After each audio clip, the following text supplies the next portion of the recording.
gonna call the meeting to order for Monday, December 8th at 6:05. Review agenda for addition, removal, or adjustments of any items. Got anything, Yep. Ian? Yeah, one addition, 5D, Bristol Fire Department accept the resignation of firefighter Tim O'Toole. Okay. Do you have anything, Greg, you need to add? Oh. Okay, public forum, 5 minutes per person, non-agenda related. No, that's just the hand on the thing. Yeah. I have some. Go ahead, John. And I read it and take about 3 minutes to read it. That's how I keep on time. Okay, And if you want to follow along here, but I still like to read it into the record, just in case for you.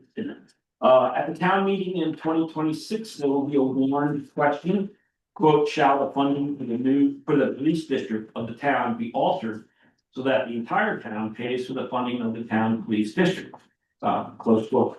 So voters, the townspeople have that before the coming up here in March. By a head count of 110 to 69 residents present at town meeting in 2025 endorsed having a public discussion that this question invites. I'm asking the town to help establish some basic information before we have the discussion so that we have some common understanding of how we operate now and the basics of the situation as it now stands. The public discussion we have approved will benefit from this information. To that end, I asked the town to address the following questions and publish answers well ahead of town meeting day 2026, perhaps even in the town report if that works. How we got here, and this is not the most substantive question, but I get this, I should just stop for a second and say, this is the product talking to people about the police for a decade. And so one of the first questions I always get is, how did we get here? So I just want to know, do you think it's fair to say that we face this question now because as a thorny issue of taxation, it was left unresolved when the town and village merged years ago? Try to reduce that to a sort of simple yes or no. These other questions are maybe more important though. How many taxable properties are in the police district? How many taxable properties are outside the police district? Who pays what? Let's get a baseline figure for comparison. For every $100,000 in tax assessed value, how much does a property owner pay annually based on 2024 for the Bristol Police Department if the property is in the police district versus if the property is out of the police district? Those should be basic numbers that we found this conversation on. Total police department expenditures in 24, total revenue in 24, and the sources of that revenue broken down. There's question marks after federal and other because I don't know. I don't think there's any federal money, but you never know. What percent of the Bristol Police Department 2024 budget was paid by the additional tax on police district residents? I'm just trying to get a sense of what the total percentage of all the revenue those of us in the district pay as a percentage of the overall cost.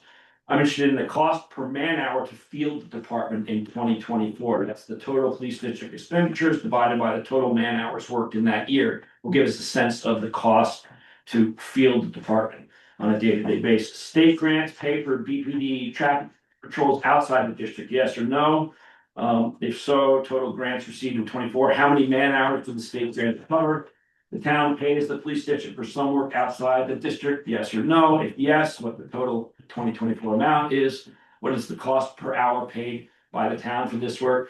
The school district pays the police district for work at Mount Abe, which is outside the district, yes or no? If yes, what is the total amount? What is the cost per hour paid by the school district for this work? What is the estimate to build a new Bristol Police Department headquarters? Leave an estimate's out there. If Bristol borrows the money to build a new police station, who will pay the bill? Only police district taxpayers? All Bristol taxpayers.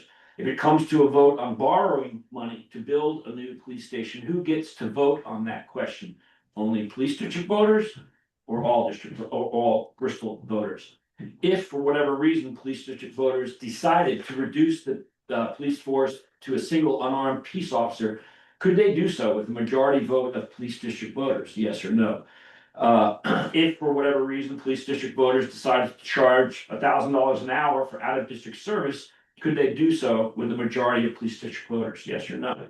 If for whatever reason residents of the police district wanted to dissolve the police district, could they do so with a majority vote of police district voters? Yes or no? Bristol Police Department participates in mutual aid, leaving the district to help police departments in surrounding towns and state police as possible in events of serious crime or emergency. Yes, is the answer to that one, but I don't know if everybody knows that.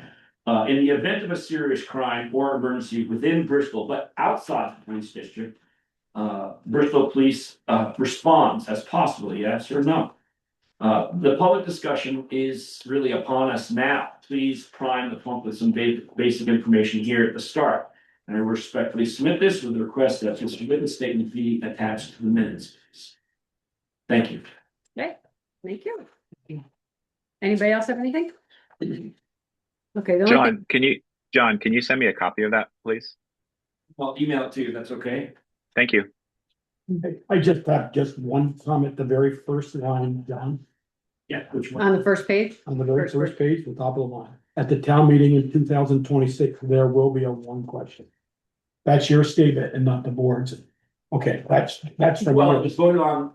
Yes, no, all of this is mine, not the board's. Yes, Yes, just to make clear, everything on here is mine. But just like to insert the word will. Yeah, Will there be it?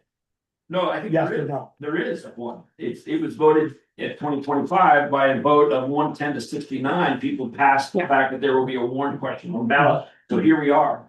And the discussion really ought to be happening now, I think, in advance of that, rather than on the night that we get together to talk about it, we're just establishing some of these basic facts. So I'd love to get ahead of that. As somebody who's been interested in this issue for at least a decade. We had a student intern who started collecting information for us this summer. So both from Chief Nason and from the Vermont State Police. So we have some of the information collected, but it's really helpful to see this list of other questions too. So Yeah. thank you.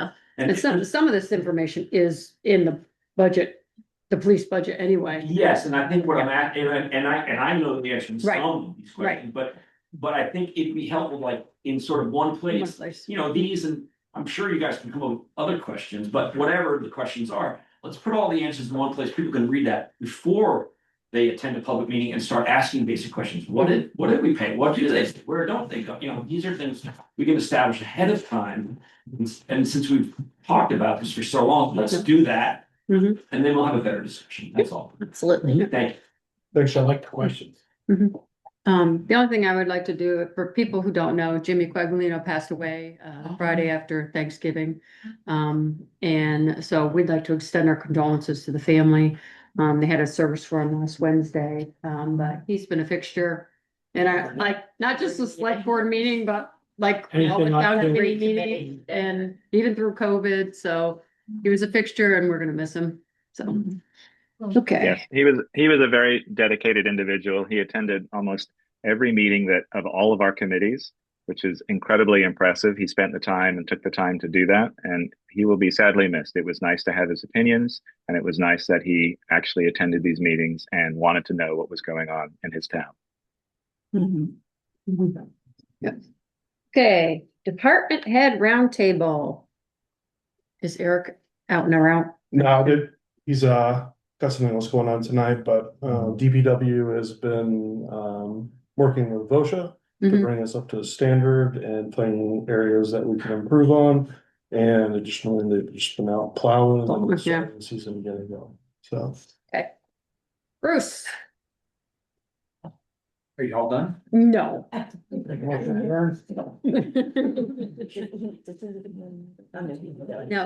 Ian's on it. Oh, Go John. ahead, Bruce. Okay, can you hear me? Yeah. Yep, we can. Okay, I can't start my camera, so so far this year, our calls for service are at 3,800. That's a little bit ahead of what we did all of last year. We continue to stay busy with the snow. People are slowing down, but we still have a few cars that are sliding around. But that's about it. Just keep plugging along. Bruce, how did the film shoot go? Do you have any feedback for that? Well, nobody contacted me, and they closed the street without signs and without assistance. So I don't know where the communication breakdown was, but that did not go as you instructed, and that increased our liability, unfortunately, but nothing. That's a shame. Nothing I that made happened that I absolutely know of. certain. Yeah, I made absolutely certain that he was told to contact you multiple times, and obviously didn't. That's a shame, but Yeah, I'm I glad. I'm did. glad nothing unforeseen happened. Yeah, I think there were a couple of people that were upset that called afterwards because there was a vehicle blocking the roadway and they had no idea what was going on, and then they were yelled at when they tried to go around it. But you know, that's something we can discuss on before you approve something the next time. We'll make sure that all of these communications are done ahead of time. Wow. Is that it, Bruce? That's it. Thank you. Okay, Peter, you're taking over. Taking over, all right. Time for Fire, water Brett, are you sewer. in? Kevin's Kevin's on. on. Okay. Kevin's on, I think, for the sidewalk. Okay. Oh.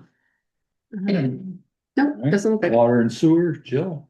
nope, she's not on either. There's on vacation. Ah. Guess we won't get Even her. water operators are in. Well, that'd be quick. All right,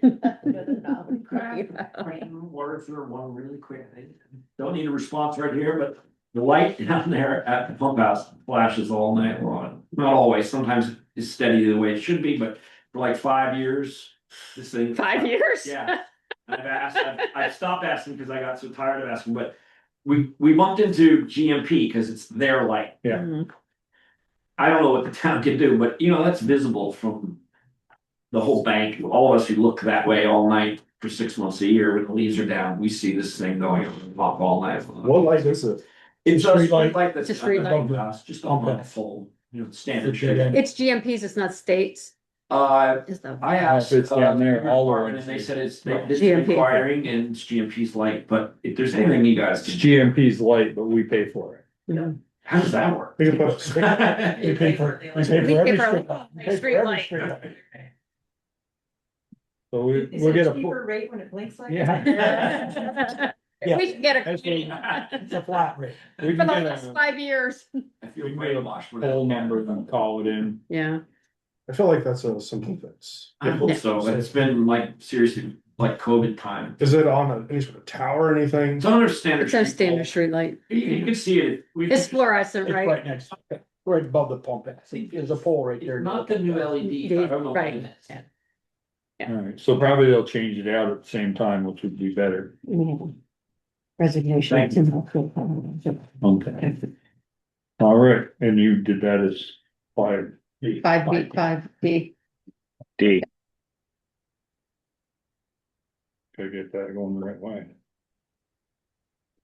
All right, for consent agenda, consider approval of listers errors and omissions.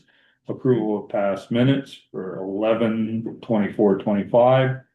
Authorization of warrants and liquor inspector license. And resignation from the fire department of Tim O'Toole. Make a motion to accept the consent agenda. A second. We have a motion and a second.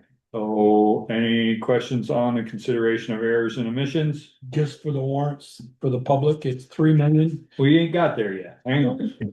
The emissions. Errors and omissions. Oh, I go sorry. down through them one at a time. Sorry, I'm sorry. I'm sorry. It's okay. No, but apparently there were a lot that were put in police district that shouldn't have been. Yeah. Because that's what they all were pretty much, Yeah. except for 2. All right, meeting minutes, you've given Yeah, they're your, all good. okay, authorization of warrant. Now you can go, Joel. The warrant is, hang on to your seat, $3,207,856.54. And how much of that is the schools? Can you tell us? 2 million. 2.9 million of it is half the, And that's only, that's half the school district. Sharon, I did see that you paid most of the appropriation. And then, But we need to find just the town clerk. I thought it was after the April. no, we have to sign stuff. Cause they Oh, were okay, I approved think in so. March, so. Yeah. Went after the- We have to sign this errors and omissions, right? Yes. You know, that's- and then, resignation of Tim O'Toole. Yeah, no questions. Thank you for your Thank you, service. Tim, for your service. Thank you for- I talked with him this morning at 5:30, so it was just busy, he just didn't have time. Okay. Alrighty, all those in favor of approving consent agenda signify by saying aye. Hi. Aye. Opposed, nay. Motion carried. Jessica, I don't hear you any louder here than I do when you're on Zoom.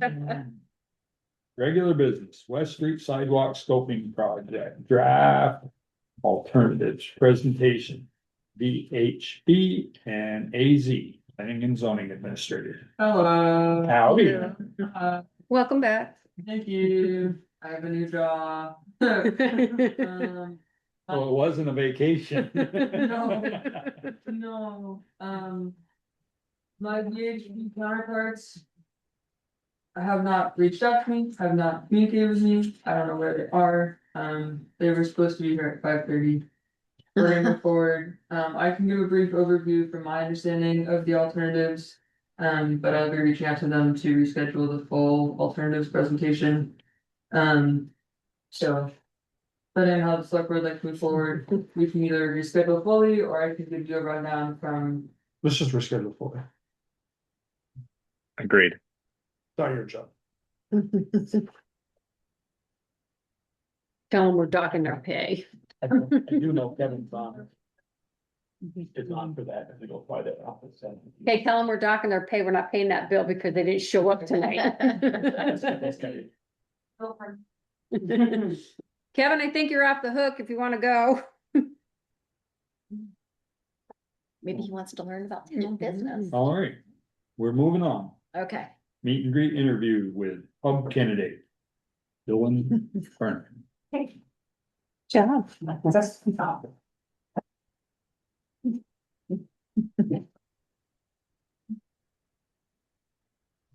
Hello.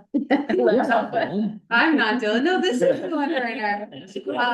Dylan. So I was well established. I'm leaving in January. Wait, what? I know.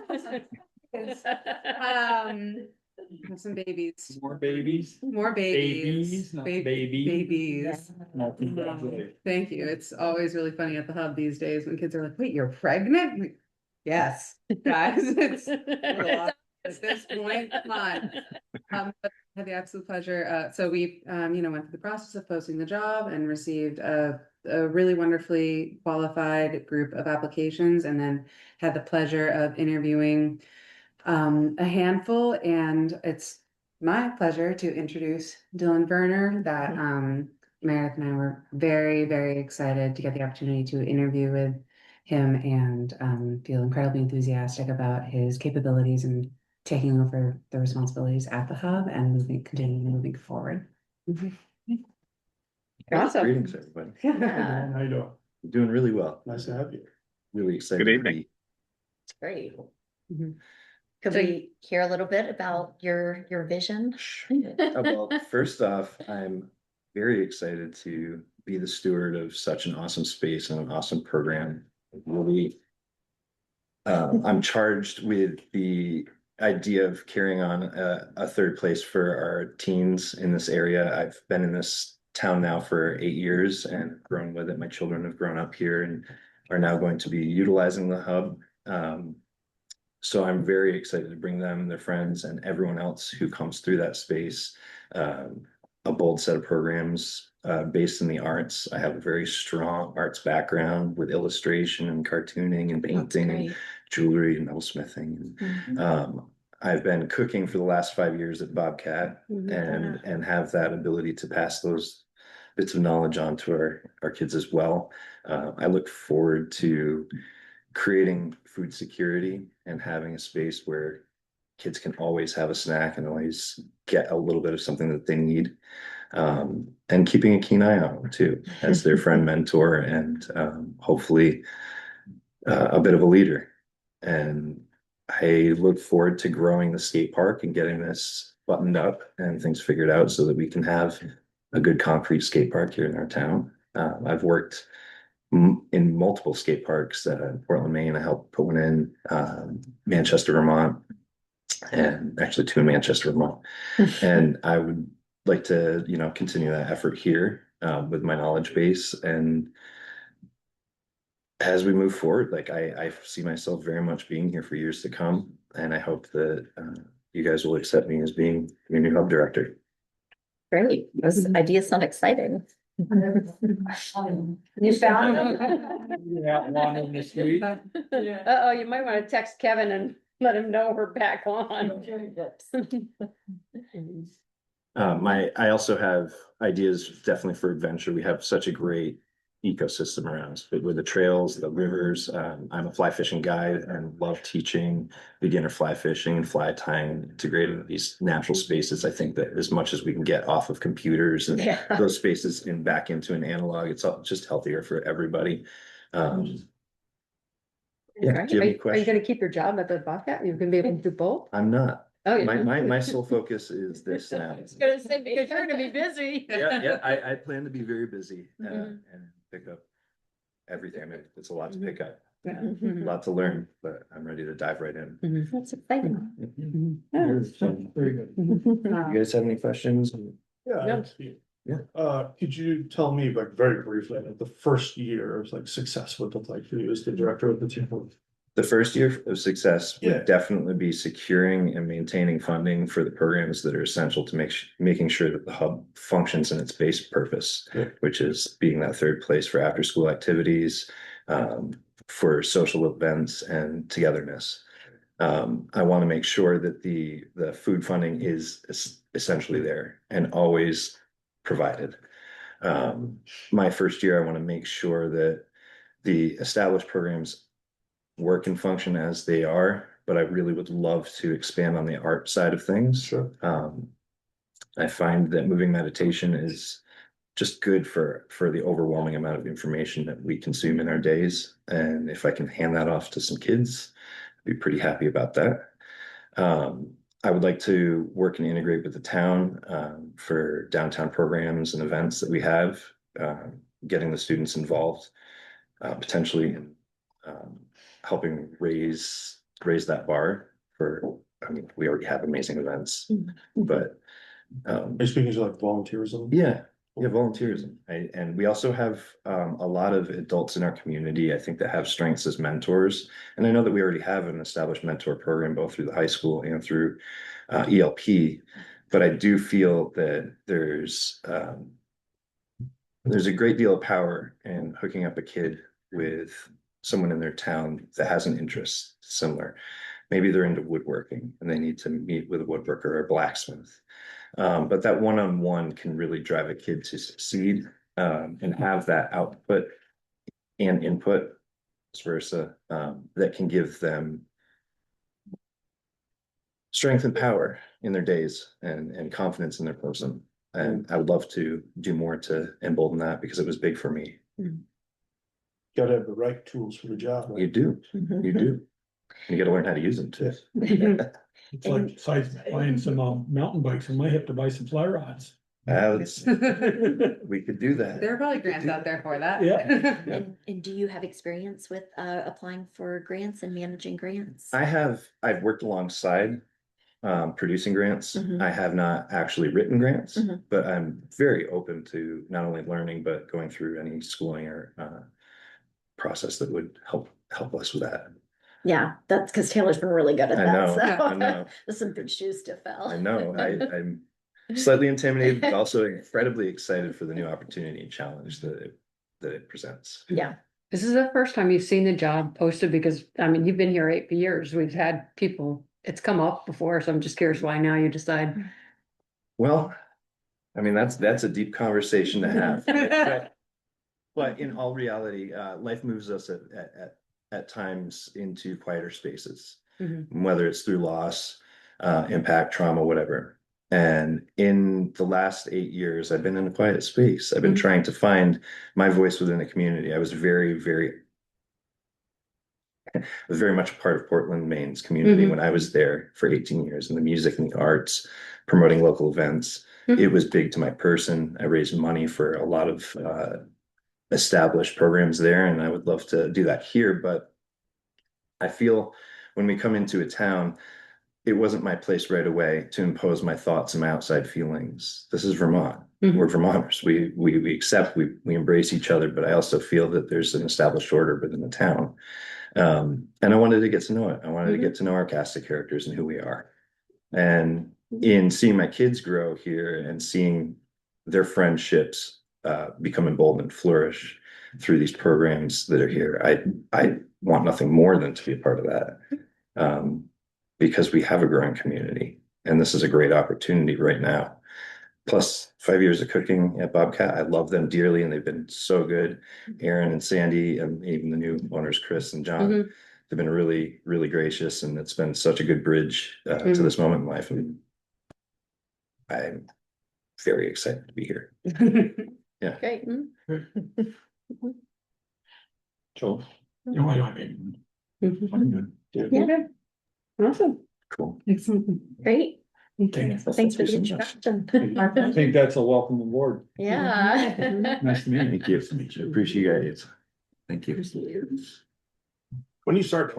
I start on January 5th, and I will be kind of tapering in through the month, learning systems and learning everything that Taylor does. Yeah, the first 2 weeks will be It's gonna take part-time. a long- Well, Is she staying in here? yeah. That's what she does? I'm also just gonna be down the road at the end of the day. I'm just gonna have my hands full. Dylan will be coming on part-time for the first 2 weeks, and I'm leaving. And he will be here. It's gonna take you more than 2 weeks. Yeah, but I think I hope you have a to-do list every day. Yeah. Oh, yeah, I forgot to tell him that. Oh, yeah. It's gonna be, I think we're gonna try to do a brain dump, and I've been, working on trying to do a brain dump since, having the privilege of knowing I was leaving with enough time and trying to download everything. But I also feel incredibly confident that Dylan has the Ability to deal with surprise. the ability so the most essential skills that are so hard to teach and so hard to dump, which is like an intuitive understanding of the space and the way the approach that we've had to engaging with the teens and creating a safe space and a third space that's so highly valued by the community. And everything else is he can figure it out or redo it himself or learn everything. Everything else is trainable, but that skill is so essential and so important, which is why I think Meredith and I are so incredibly excited for him to take over. I think that's gonna be really Great. Thank you. Yeah, thank you guys so much. Thank you. Just so we're official, let's do a motion on it. Well, we make a motion to hire. Yes, we've always done it in the past, and just so we have it as a record, because it's nice to have it in the minutes as opposed to a consensus or something like that. Okay, I'll make a motion that we hire Dylan Werner as the hub director. Second. You're too late. Further discussion? Hearing none, all those in favor signify by saying aye. Aye. Opposed, nay. Motion carried. Now. Okay, now. At least you got no names. Thank you guys. Thank you so much. Yes, thank you. Good luck. Good luck to you. Good, yes. Thank Good you. luck, Taylor. All right, back to 6A, 6A, right. West Street Sidewalk Scoping Project. Alternatives presentation by VHB and AZ. Planning and Zoning. Apologies for the hold up, everybody, but I'm glad you were still around and I saw you. You found us. Kevin, thanks for coming back. No, Easy called me right away, just had a Okay. slight miscommunication on our end about the time. Okay. But we're here now, and I think a lot of you are here for our first meeting, so have a little bit of background. Let me see. I'm gonna just sent a request to share screen. I don't know who's managing. Ian. Okay. Yeah. I'm saying now, so I have some slides, similar to last time. So we'll get right into it. So as you probably already know, this is the. Yes, I just catch up. There it goes. West Street Sidewalk Scoping Study, and this is our draft alternatives presentation. So we're going to be going over just what we've put together so far about what some of the solutions might look like. So just going to go through the overview again. This is our study area, the south side of West Street between the Creamy Stand and Holly Hall. It's very nice to be here in person this time. But so a lot of existing sidewalk there, but also some things that we can improve upon. I think we've been over this before, but just to touch on it again, the purpose of this scoping study is to, after establishing our purpose and needs statement, which we'll go over in a little bit, identify and evaluate some different alternatives for how to address those needs. This public engagement process, we use to select a preferred alternative, which we then see if I can, which we will then develop into a final scoping report to present to the select board for approval. So going over these again, these are some of the issues that we've seen with the existing sidewalk that we're looking to address with this study. Some disjointed areas, some areas of disrepair, and most importantly, just some big gaps in the existing sidewalks to some pretty key locations. So the purpose is to eventually get to a continuous and accessible sidewalk that will improve safety and connectivity around all of those key destinations that are on West Street between the downtown village center and, most importantly, the Creamy Stand. So just as a bit of an overview, we put together 3 alternatives, and we have A, B, and C. A is starting with sort of the minimalist approach. We know that, it's pretty cost conscious, so this is sort of just looking at the simplest way that we can make those new connections while also retaining as much of the existing sidewalk as possible. So we're not necessarily replacing where we don't need to, but we are getting in those necessary connections. So this is sort of the first area that we're looking at. I know at my last meeting, this crosswalk came up, that there's this big tree over here that's kind of blocking the visibility. And it doesn't necessarily feel safe. And there's also just the issue of it doesn't really end anywhere on the south side. There's no sidewalk there. There's no ramp. It kind of just goes into this parcel here. So one of the solutions we were thinking about is just moving it over to the other side. Just get rid of the ramp on this side, paint a new crosswalk here. There's only little trees on this side, so visibility would not be an issue. And connect to a new ramp and a new 5-foot sidewalk that we would be continuing from the end of this sidewalk over here. Just through these 2 parcels and connecting to this sort of existing sort of gravel path that goes behind the parking lot of the Creamy Stand. Wasn't there concern about that driveway there being a horseshoe shape? Yes, so something that this alternative would necessitate is sort of getting rid of that one leg of the driveway, consolidating it into a single entrance. Hopefully this parcel would still have plenty of space. But as far as we can tell, the right of way has been a little convoluted. We've seen some different lines between, the parcel viewer that V-Trans has and some of the deeds that we've seen just having different markers. So it might depend what we can do within the right of way or outside of the right of way, working with this property owner. But yeah, if they would be amenable to consolidating to a single entrance, this is where that ramp would go. How far out the house is that proposed sidewalk? This I mean, it is looks awfully pretty close. It's close, It is yeah. quite close, yes. And so the benefit of this alternative is just partly maintaining that straight line. But also there's a line of trees here that we would want to avoid if possible, that, presumably the property owner wants to maintain. But also just generally, it's nice to maintain trees where possible. There's some utility poles in here. So there is an option that we'll look at that goes on the other side of these trees, would have a little bit of utility impacts, just having to move some poles around, but this is just one of the options. But yes, it is quite close to this house, which is further up than most of the other houses, so that's something to consider. This is the sort of midsection of our study area. And for all of these, of course, we're just retaining this north side sidewalk. That's just sort of there to show what the whole network looks like. But through here, there is already existing sidewalk. It's only 4 feet wide, which does meet the required minimum for PROAG and ADA standards, but is not the recommended minimum, which is 5 feet. Isn't there's sections of that area that are pretty bad. Yes, so we would be maintaining where we can. We wouldn't be widening or, realigning it, but probably, going in and fixing those areas where it is, damaged and not really usable. But again, kind of keeping it to the bare minimum for this alternative as much as possible. The one area where we would be realigning it is this little connection right here. You know, you have the existing sidewalk here and this piece just kind of comes up at a weird angle that's, you know, not very conducive to crossing this driveway. So that's the one area where we would be looking at actually just removing that little short spit of sidewalk and realigning it. And so this is the first alternative that we looked at for the gas station. This Can we would, go, you went from Yes. Haldwyn.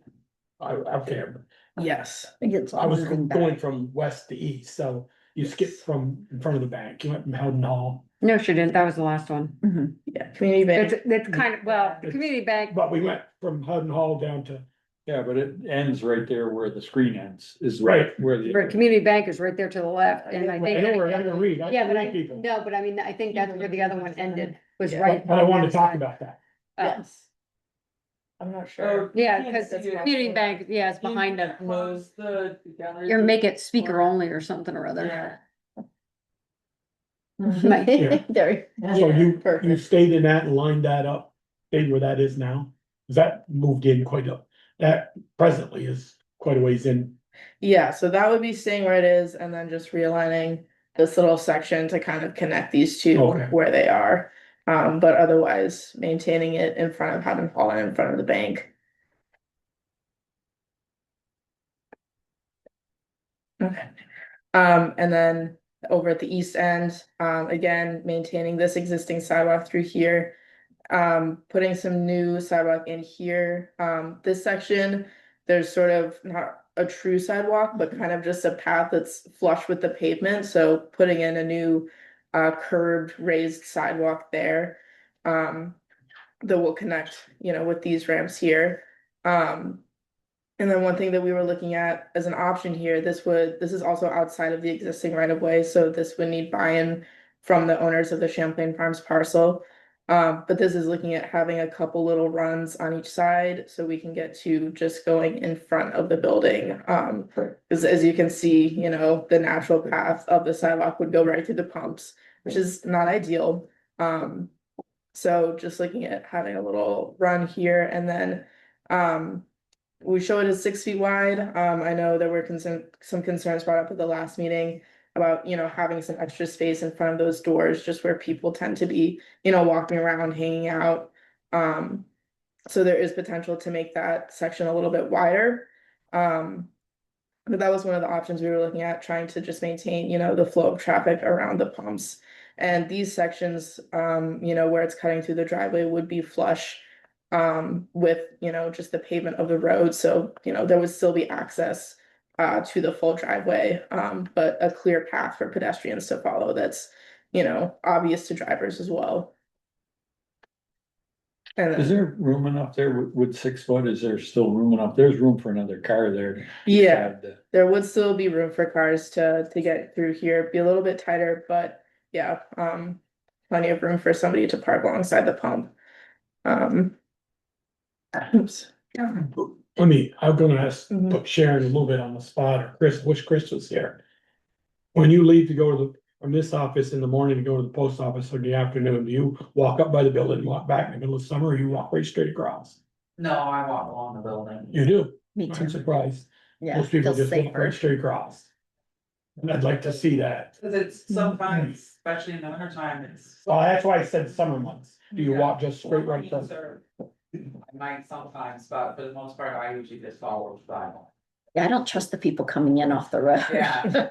No, I know. there's big trucks that come rolling in there too, Yeah. especially in the morning to drop stuff off. They're gonna drive on that sidewalk if it's out there. Mhm. Cause that's where they unload and, Or if you're walking outside and then somebody comes out the door. Whoa, yeah. right there. No, yeah, you just have to kind of. Well, they hang out there and smoke. Yes. Yeah, how is it any different than walking down Main Street if somebody walks out the door? Right, I mean, no, that part of it I don't see as a problem. Well, the doors aren't that close in Yeah, in the right. sidewalk. I mean, this would be right in the sidewalk. But the sidewalk's 6 feet wide is what they're proposing, Yeah. so there's room. Mm. And then Champlain Farms would have to buy in. Mhm. Yeah, yeah, exactly. Hopefully, since their pumps are in the right of way, they might be a little bit more amenable to us using some of their, You're gonna Their have to parcel, move but- those. yeah. Well, We'll let you if- up this time, if- right? Could they? They couldn't even move them. I don't think so. We did not propose that in any of our. Yeah, no, I was just alternatives. thinking out loud, like, I don't think they can Those have even. been there longer than any of us. Just Yeah. did Mhm. For zoning. If they ever Still replace doesn't their, mean they can be in the right of way. if they ever decide to replace their tanks, that might be a discussion. They already did. Yeah. They did, what, 10 years ago? Yeah, that more is 20, that makes sense because. Was it 20 years ago? That's because it was before I was on the board. I remember them doing it, I can't tell you. If it was 20 years ago, there's nothing I can do about it. That's our statute of limitations. That's also state. But the but tanks it- aren't out in the right of way, the tanks are back in the area between the building and the Post office. post office. Okay, moving on. Yeah, so our next alternative has those same connections, that we're, looking to achieve, and we'd also be doing some. Not really much more realigning of the existing sidewalk, but widening it to 5 feet, so utilizing what's already there, again, replacing the areas that are damaged, and just adding another foot, towards the road so that it meets those 5 feet preferred minimums. So this alternative, goes on the north side of the trees, so it's, further from this building, a bit closer to the road, but still maintains, a few feet of green belt, between the sidewalk and the road. And again, just cutting down, trying to avoid this tree, but making its way down again, to this sort of path behind the creamy stand parking. And for this alternative, we were also looking at, keeping the crosswalk where it is currently, but tightening up this radius a little bit into this turn. So we would be extending the ramp beyond this tree so it's more visible, and making that a bit of a tighter turn so people can't, take that quite as fast. Well, I have a question about that tree anyway. Mhm. I mean, okay, I was there the other night, stopped at Maple Street, couldn't see looking to the east because I'm behind crosswalk. Mm. And then I pulled up to see, and then cars were coming. And then people were coming from the mobile or Irving and wanted to, and I'm over the crosswalk. Mhm. And they're looking at me like, okay. But I stopped first and then I couldn't see around. I'm gonna ask the board, should that tree come down? I think that one of those trees isn't very healthy and Cecil had actually talked about taking it down Did he? or having, remember when he was gonna do the solar panels on his Yep. roof, he came to us and asked if he could take them down. And I think that one is not healthy. One of the three there is not healthy. But yeah, if it's not healthy and I would say that taking it down might be an option. Why don't we have, Alright, why don't we Let have John look at it. John look at it? Yeah. Mhm. Because I was so called in the right at the beginning, because I stopped behind the bar, couldn't see, and I moved up. Then the cars started coming, I couldn't go anywhere, and then people wanted to cross the crosswalk, and I'm in the crosswalk with my vehicle. Well, I'm in the wrong now, but I can't back up, there's a car behind me. Yeah, so that's definitely another solution would be just, taking that tree out, which could be done, along with any of these other alternatives, even if we did want to move it over to this side still, or, adjust this radius, taking the tree out would still, help with that issue in either case. But yeah, through this section, again, taking the existing 4 foot, widening it an extra foot. We'd be doing that same realignment that we proposed in the previous alternative, just to connect these two sections a little bit better. And again, formalizing this sidewalk, adding a curb, raising it up. And then we're showing in this one the same alternative here. But yeah, so that's our sort of medium amount of work alternative, medium cost and construction time and effort. So the third one is where we went all out, realigned as much as possible to kind of make it a straight shot, get rid of some of those diagonal jogs that it has currently. Here we're proposing the same alignment that we had in alternative A, going pretty close to the house just to maintain this straightaway.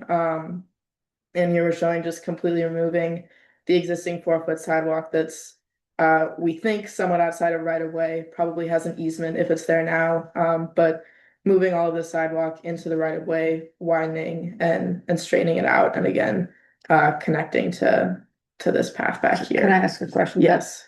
The apartment house that's right over, way over to the right there, I think that's the one, it may be on the next screen, Mhm. where they park their cars right there, and it's usually over the sidewalk. Yeah, I don't know, remember now which one it is, Yeah. but one of them, they park, It's out. is it that one? Yeah. With this, this Yeah. blank patch, so. So what's gonna happen with them if you put in green space because they don't have parking for, for their 4 or 5 cars that they have parked there? Yeah, so that is, I mean, as far as we can tell, this area is all within the right of way. Right. So, theoretically, that would be on them to Yeah. figure out what their parking situation is. Yeah, fun times for them. It is a fairly wide roadway, you have a good bit of shoulder. I'm not sure Green exactly. space there, presently right there, that we're looking out on the street. That is a good question. I'm not sure. I would say at least, maybe 8 feet there. But pretty wide, an extra 5 feet, so they might still have room to get some cars in there.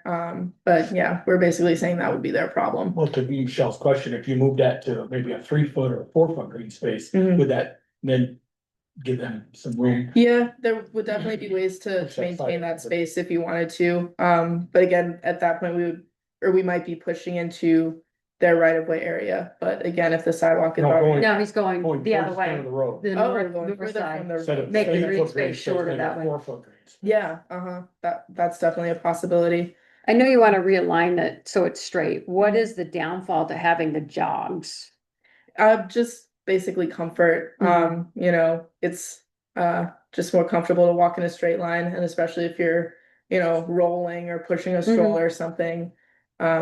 Easier just to negotiate a straight line. I don't know, I've been, remember nights walking home from the bar and. You don't have time for those, wouldn't matter if the sidewalk was straight or not. Yeah, not always easier. So you're saying it, right where that, where the jog is right there by Howden Hall. Mhm. If that was pushed from there to the creamy stand out, let's say, give it a 4-foot green space. Mhm. Just that curve right there would be a little more angle. Be Yeah, a straight line all the way down through. yeah, that's definitely a possibility. Again, There'd be an angle down on the far end too, I think, At the creamy stand. by the creamy stand, Mhm. yeah. Yeah. And you need to, kind of work your way around or through some of these trees and utility poles, but yeah, I mean, that's definitely an option to push it even further out, have it come along this side of the trees. And let's just, have more of a straight shot that's up here and then just a bit of a longer diagonal here. That's definitely an option. Cool. So if we do, I'm just thinking out Yeah. loud here, if we go with this route and they park on the sidewalk, what's the ramification for them? I mean, do they get ticketed? Park on sidewalk? Yeah, because the apartment If it's house, still is just right parking where they there. were Right now, they parking. pull in perpendicular and they park over the sidewalk. I mean, there's technically no sidewalk there right now, but Oh, there's sidewalk. No, there's sidewalk yeah, all the way to the. yeah, I guess that's right. Green But they stripe park on the is. sidewalk. I don't know, we'll have to figure out. Yeah. Mhm. So. We, sorry, Greg, but we never have. Yeah, it's all right, we'll figure it out. I don't know, We have. I plowed the Market sidewalk Market 3 on- times last week and there was nobody parked on it down through there, so. Yeah, I don't Time think did it's you plow allowed. the sidewalk? It's not allowed in the winter, correct? Well, it's not allowed in summer either. Mhm. Cause we fought with Almost Home with the vehicles being too long and parked out on the sidewalk and we've sent them notice and then. I think we straightened that out. I think we did a little bit of enforcement there and that solved the problem. Mhm. Yeah, we've just never done anything with this one. I know that was something that got brought up for Right. this little section of parking, so, where there is this formal parking, that's something we tried to address by. Adding this 4-foot green strip, between the sidewalk and the parking. And you've changed the parking to Yeah, I think this- you added one there or did not? This here is the same configuration. Okay, and it's the one in front of the bank, spaces. we've added spaces. These ones, because further 'Cause they here, were- we're taking some of these parallel spaces, so.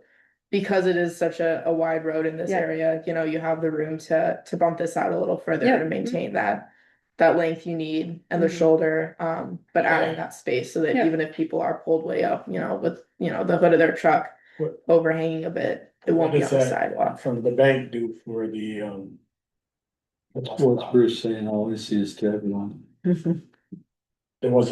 is a bus stop there in front of the bank right Bruce now. says we enforce no parking on sidewalks all year. We don't, or we do? We don't. No, we do. Yeah. I thought you said we don't. Yeah, no, there's no parking on the sidewalk. It's because it's the sidewalk. Mhm. Makes sense. Mhm. So you're saying in front of the bank alongside that parallel parking there? There is a goes up bus stop there. Well, the There tri-town is. bus, the stop in the road, probably if there's cars parked there. I see it every morning. Yeah, I was gonna say, if there are people parked there anyway, if They're the not- people are parked, The When ones- they stop, but I don't know. I don't think there's a spot there that says bus parking only. there's not a sign there. There's a sign, but it's just there isn't a bus only space. It's just 2 parking spaces, and the bus just pulls in and picks people up at the stop. I like this idea of the perpendicular parking, perpendicular parking. But we would have to talk to Tri-Valley about how that might affect their bus route. But I would support this because it gives us far more parking spaces. It also doesn't make the road as wide, which means people are going to be going slower. I don't see how it would affect their bus stop, Ian, because people can already park there. Yeah, they Right. just park. So Yeah, if they, if they're pulling over and they're pulling parallel to a car, they're a little bit closer to the sidewalk versus here where they'd be right out in the middle of the road. But they could also pull in, right before that community bank entrance, right after Howden Hall, and be able to pick up people right there and move on. And it's going to be so quick in terms of pickups. You're right, Peter. I don't think it's going to affect, even if we change the parking to this direction. Let's see if they could move the pickup location to be a little bit closer in front of Howden Hall where there's less. Right. Traffic. Well, and sometimes I see them picking up people on the other side of the road. Yeah, they do in front of the Yeah. church over there. Yeah. Yeah. There are two different routes. There's a stop When you here. come off from Park Street and go west, they pull in front of the church. Okay. Correct. So, six more parking spaces Mhm. would be, so you narrowed up that, It's only 3 more. Cause there's already 3 there. oh, okay. There's 3 there, so it's 3. so But there's more in front of the. you've taken a lot of that green space. That they've got, Thank you. yeah. And this shop. Correct. So, the existing line of the curb, but yeah, replacing the sidewalk would be moving So the sidewalk can be moved closer to the bank or further away from the a bank? little bit further away from the bank. For a guy who plowed that yard for 25 years, I don't believe you're gonna do diagonal parking there. They're gonna stick out in the road. Mhm. I think they're gonna stick out in the road, personally. Yeah. If you- Why would it if be you any don't- different than the other you side don't of the pull road? Curb in. If you don't pull that curb in Mm. towards that road, you look like let's go back to another screen. You look like you've got a lot of green space between that sidewalk and that curb. Right there, This is our, yeah. you see? Mhm. See, there's what it looks like now. Mhm. And narrowed it up some, not a lot, but there's quite a lot of green space between. There's probably 12 feet of, right now, that sidewalk and that. curb. Yeah, I wonder how much that we own. Yeah, that's true, Peter. I don't know. Yeah, that is, we could move the curb, but of course there would just be, Less green space. less green space and the added cost of, redoing an entire curb as opposed to just repainting lines. Yeah, I don't know that there's enough space there to park cars that way and without them sticking out in the road. It certainly would slow traffic down, Ian. Angle. Diagonal, like, Yeah. kinda like on That Main is Street. true, too. 5 instead of 6 or whatever. Did you hear that? What Chris said? Gee, To angle parking and then you would lose one spot, but then it would. just angle It coming would from the also west. still make pulling in easier. I Yeah, mean, that's a hard Right. turn into off a busy street, so the fourth angle parking might make more sense right there. Honestly, we should angle park in front of the town green as well, cause that's a nightmare getting out of there. that's good to know. Like, The point so in favor I of- park at the town green and I have a mid-sized pickup truck and a Mhm. full-size pickup truck. With a bike rack. I'm letting go and letting Jesus, cause he's getting out there first. That's why I always back. That's why I was back. I think the angled, Chris's suggestion of angled is good. Like he says, you lose a spot, makes it safer, but it also matches Main Street, which has been angled for decades. That people seem to be okay with that. Other than when they pull across the road in the opposite direction. Yeah, well, that's what's Well, going yeah. on. People eastbound who wanna park there. Park there, We've got okay. a Main Street already. Yeah, yeah. I know, that's what I Well, Main said. Street's wider on this end. They don't That's do it true. down towards Snaps. No. Yeah, well, down towards Staps, when a big truck parks there, it's a pain going around them. Well, I- When you're on the side of the rain. I got a theory on that, I don't think anybody can do All right, let's see your next one. I want to see what you've come up with for in front of the gas station. Yeah, so this one, we would be moving the center line about 4 feet north here. Oh. And something to mention is would also be 2 feet, so that would give us a little more room on this side. No, that would. But if there's issues with cars parked here that are, you know, maybe inching past the end of those marked lanes, then that might not be ideal. But we could, you know, do that angled parking and save a little space here. But yeah, so what we're looking at here is keeping it in the right of way, and just going on the other side of those pumps. So, you know, moving the center line a little bit further north so that there's just some more separation here. But after this bit of sidewalk here where the post office has this connection, just doing a jog through this, what's currently parallel parking here, taking out some of that, and just going straight through here, we'd have a bit of an island. Kind of similar to how at the other gas station further west, there's sort of a partly curved sidewalk that's then flush. These areas would be flush, you know, to allow access through and around. And then this island just to harden it up a little bit and, you know, control the movements of cars a bit better. Make it a bit more obvious that this is, you know, a pedestrian walkway. Instead of walking through the gas station. Yes, so just kind of avoiding this parcel entirely, not sending people, you know, between the pumps and the building. And then we would be, instead of connecting here, be connecting up here, we'd be extending this curb a little bit. It's currently back here and then kind of bumps out, so we'd be pushing it out a little further, just to facilitate that straight through connection, as well as making this crosswalk a little bit shorter than it is now. Is that island, I mean, I know you briefly mentioned that it's not gonna be a 6 or 8 inch or whatever, it's gonna be more like you can drive over it type of island. The For the island would trucks. likely be Raised like in front of Dad's. be Yeah. She raised. said. Mhm. It, you know, it could be The other two mountable sides. if there's concerns that you know, large trucks would need more room to get through here.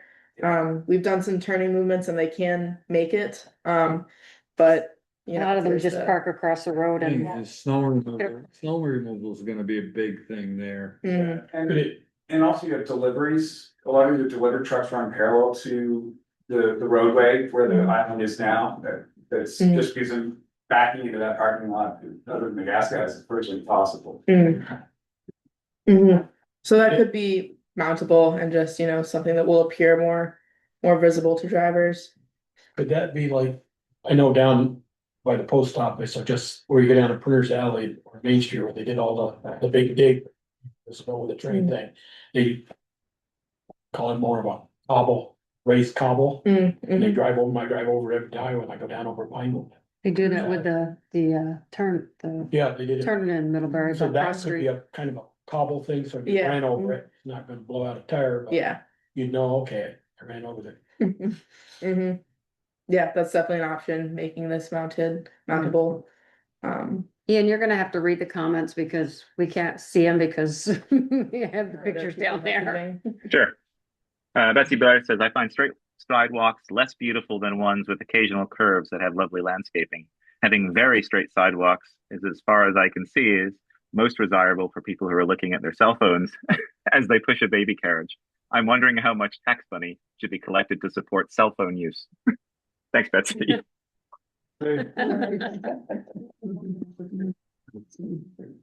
Yeah, I mean, you know, having, you know, curves or, you know, these turns of a certain angle, you know, of course will still be accessible, but, generally straight is preferable.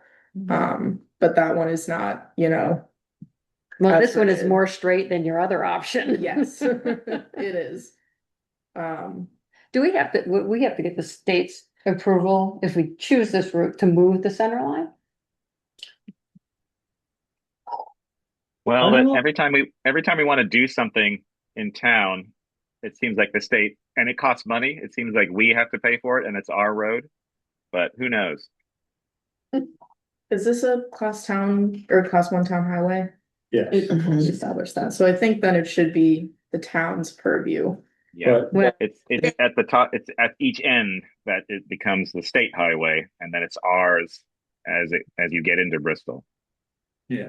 It's ours, but we have to ask for permission. Mission for a lot of from things. Mhm. The state Yeah. to, but it is ours. Yeah.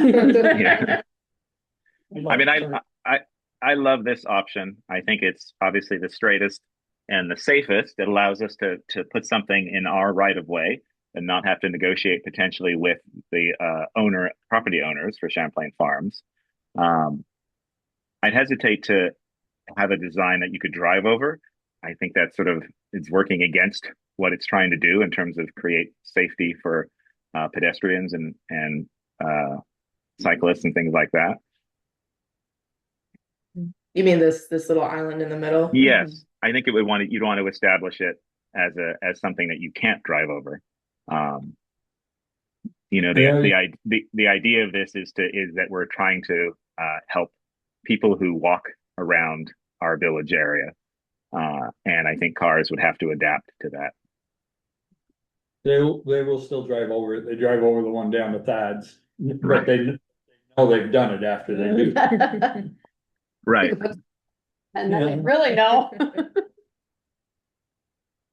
Yeah, and again with this too, it really creates, especially moving that center line a little bit and putting this in here, it slows the traffic down coming into this area, which is often, because it's so open right now, is very fast. And I think, Sharon's right in terms of hugging to the building is because you never know what's going to happen with cars and trucks coming in at speed.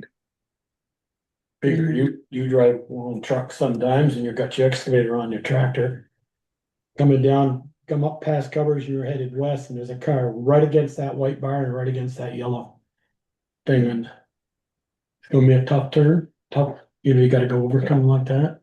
Turn into where? You're not turning, but Going straight through. going straight through, you're setting over, you gotta set over. There are times when down on the end of Main Street, you have to stop and let somebody come through. I mean, it's just part of driving truck. You Mhm. can't always. You Make it. can't always do the speed limit in the travel lane because there are obstacles you. can't get. In the center line. North. West Street. Towards the park. Yes. So that's the problem in the winter time, because even my car right now, because of the snow, Sticks out. I just barely fit in the parking spot. Mhm. And people go around the other cars waiting to park in the Champlain. Oh, yeah, I know. So Well, they won't be able to. No, but then if you make that closer, I'm gonna be sticking out. Well, I mean, you're also gonna back up traffic, it already does that there. Well, you I've mean always- people turning into the, People making a left into the gas Yeah, station. 'cause nobody like, wants where to you stop park and drive. frankly, is where they stop roughly, Mhm. and then you've only got room for 2 or 3 cars, and it doesn't take long for that intersection to back up, Mhm. especially high traffic times. Mhm. As far as the island goes, I mean, I like the concept, making it passable to start with. See how it works, it's easier to make it less first. And if it's not working, make it more. In my head, well, I'd like to see I won't call them raised cobbles, but they're cobbles with the cement in the middle. Like down the middle, where they've done it with the one between the bank and the post office. So something similar to our stamped concrete on the edges in between the curb. So you hit it, on go on Main Street. But I mean, we are, Something similar. Yeah, but we Yeah, are something you sort can of probably luring but- pedestrians, saying, here's your sidewalk, stay on it, and then if you. This make is a it- safe passage. Right, and then if you make it something that cars can drive over I mean, I think what's going to happen is probably what Sharon and I do right now, which is you could walk straight across there, but you are likely to be hit. And so you instead duck around the cars, in which case there's no point in, They're not gonna Putting walk it on the there. sidewalk. They're gonna walk. right, they're gonna, exactly. I almost think it's worth just having the conversation with the owners of Champlain Farms and see if they're even amenable to us going the other way before we go. Right, because then just you know. north of the pumps, you mean? No, right against the building. I don't see that working. But, I mean, I like this piece right here. I mean, the only thing I see is that it might hurt the business for Champlain Farms. Yeah. If people can't get in and out of there, they're just not gonna go in. I was in there tonight, it sounds like they're hurting for business already, Yeah. but. Well, it's because it's a little scary going I there. know, right? Yeah. But Do you have the locations of the pumps? How far is that edge of that? Okay, I'm walking west, the left side of that sidewalk presently right now. How far away is that from the pumps? Here or, Right. Yeah, between the pumps and the sidewalk there. yeah, that like 10 feet. Mhm. I'm So enough saying, room for a you know, car. cars. It's probably 7 feet the wide. same as, it's probably similar to what's at mobile. Right, if it could it get away, getting back to Keenan said, and you walk out there now, you kind of looking down West Street and cars are coming at you. And if you could slide that here 3 feet and maybe instead of a 10 foot wide between the pumps and the edge of the sidewalk, 7 feet. We would wanna make sure that people Yeah, aren't getting, close. clobbered by doors as people are Right. getting Yeah. Mhm. in and I'd out. rather get clobbered by a door and know somebody's getting out of the car than coming out of the store. I did talk to someone who came in and she was wondering about bike movement and if the shoulder would be wide enough for people who are riding bikes, That's which, to ride a bike on the side. well, no, for the shoulder. Shoulder And by the the shoulder. roadway. Right, okay. Yeah, not sorry. on the sidewalk, Okay, who are, for the people who are using the bike lane of the shoulder, Mhm. making sure there's enough room there. That was just a question that was brought up. it doesn't Yeah. push them out. Technically, they can use the traveled lane, because that's what it says. There are signs that say they can use the traveled lane, so it's a little scary, but. We have a sign down by, We can Lord, put that it on says the you Dominican use it pedestrian for committee. travel I'm lane, gonna no? figure that out. Well, I'm just saying, I mean, they can be in the traveled lane and people should be watching out for them, but I know it's scary. I ride my bike through there, so. But also, I mean, the island doesn't necessarily have to be bigger than the sidewalk. I mean, That's true, it could be just a curb sidewalk like they have. Right, Further right. west. So you wouldn't drive over that because you'd see the curve there. Mhm. Mhm. Yeah. Yeah, it'd be just a 6-inch raised sidewalk. through Right, right. Mhm. Yeah, so that is a good consideration if Sorry. people do tend to be, biking on the shoulder. That's something where we could cut down these buffers a bit. Make sure there's, 4 or 5 feet maintained there for them. I mean, that's also where the angled parking might be better Mm. for them backing out, because they can see them better than. I'd like to see 3 or the 4 in front of the post office down to 3 and angled. Mhm. People will get used to just going around the back of the park and they wanna park in front of the post office, they'll do angle parking there. Mhm. Yeah, and I think that was a good point about, for the parking on the north side in the winter, if that is taking up a few feet of snow space and pushing people out, we will want to be mindful of, moving that center line and that shoulder line. I don't know if there would be any interest in turning this into angled parking as well. But I know we are also at the same time trying to keep the roadway at a reasonable width, maybe narrow it up a bit to encourage. I mean, the those difficulty speeds. with angled parking is the same thing with downtown. If you're pulling in this way, but you wanna go that way, Mhm. it's hard to pull out and turn around that Yeah. way. And it does seem like They this is have the to pull main- out and come this way and then like go through Prince Lane and all the way around. Mhm. Although So some they're of them don't do supposed that. to anyway. Well, yeah, but they don't. I mean, that's just the downfall with the angled Do parking. you gain anything angle parking because the one side of the car is off the curb?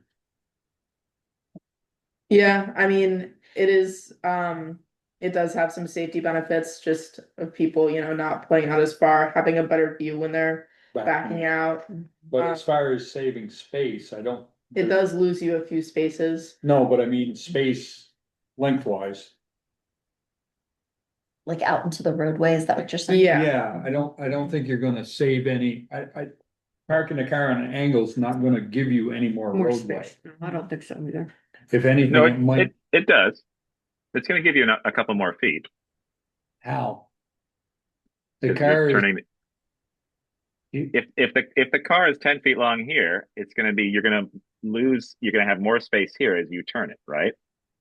It's true. Yeah, it works. It's not a tremendous amount, but it's better. And speaking to Michelle's thing, like the cars aren't supposed to back across the road. You're not supposed to, as Peter said, you're not supposed to do that anyway. You back out. I know they do, but hopefully one of our police officers will be driving around at that point and catch them. I mean, Yeah, it's supposed to cross the road and go into like, if they're heading, like, they go through town, they're heading, they aren't supposed to take a left and go into those angled parking spots either, but they do it all the time. No, I know. Yeah, I think it would be safer. I don't think you gain Gain a any. Well, Joel just did the thing here with the paper and you actually lose ground. I did it here. Okay, there's pulling into a parking spot and then.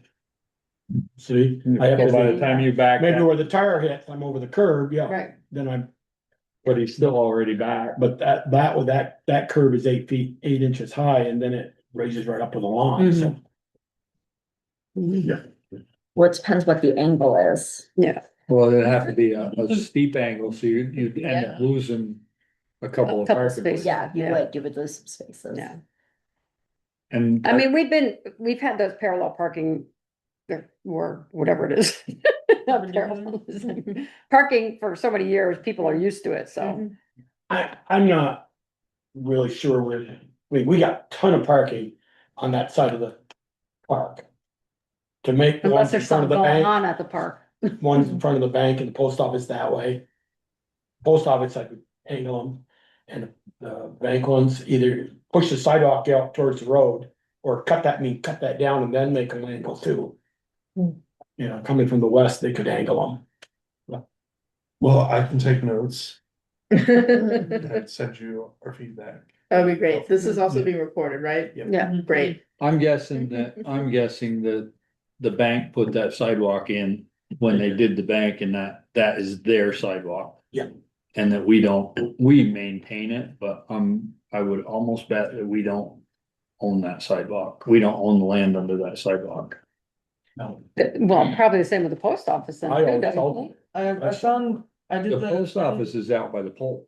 I did some research into surveys available and I found a couple surveys that suggest that the sidewalk is in the town right of way in front of the bank. And I found one that said no. So where is it actually? It's in front of the bank. It's in We front know of- that. Yeah. But the historical aspects of it. Yeah. So I'll just, I'd like to see, before we back up. yeah, please. That one with the pumps and see what 8 feet would be away from that edge of that left sidewalk be, and how much then it would be away from that yellow line. The problem is gonna be making that turn to get in between. Yes, it is. You're right, Peter. And do they have a curb cut that's grandfathered and it's that long? I think it probably is. That's been that way ever since I can remember going down there as a kid. But I don't know that there's a grandfather for curb cuts like that. I mean, it's just been That open. station been there Well, no, I understand in the that, 1900s, but and the town right away is the town right away. They don't I get realize that, to and we clean block up. it off. Mhm. I don't know.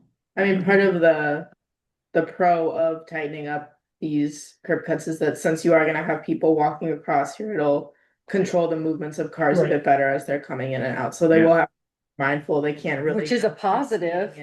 Which is a positive, you know, people are gonna be out here, we want the cars to be taking their time, making those turns. As well as they're coming out, Yeah, but I can see it affecting their business. Uh-huh. You know, if there's a Yeah. car parked at the pump that doesn't leave and you pull in behind it and fill at the other pump and you're ready to go. Mhm. Yeah.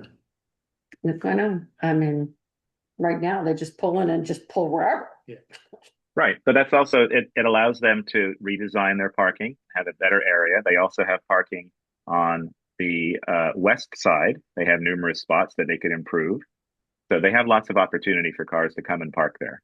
They don't have to come and park. At the moment, they park right in front of the building, in front of the pumps, leaving enough space for someone to actually park at the pumps. And that's essentially parking right on the sidewalk that's there now.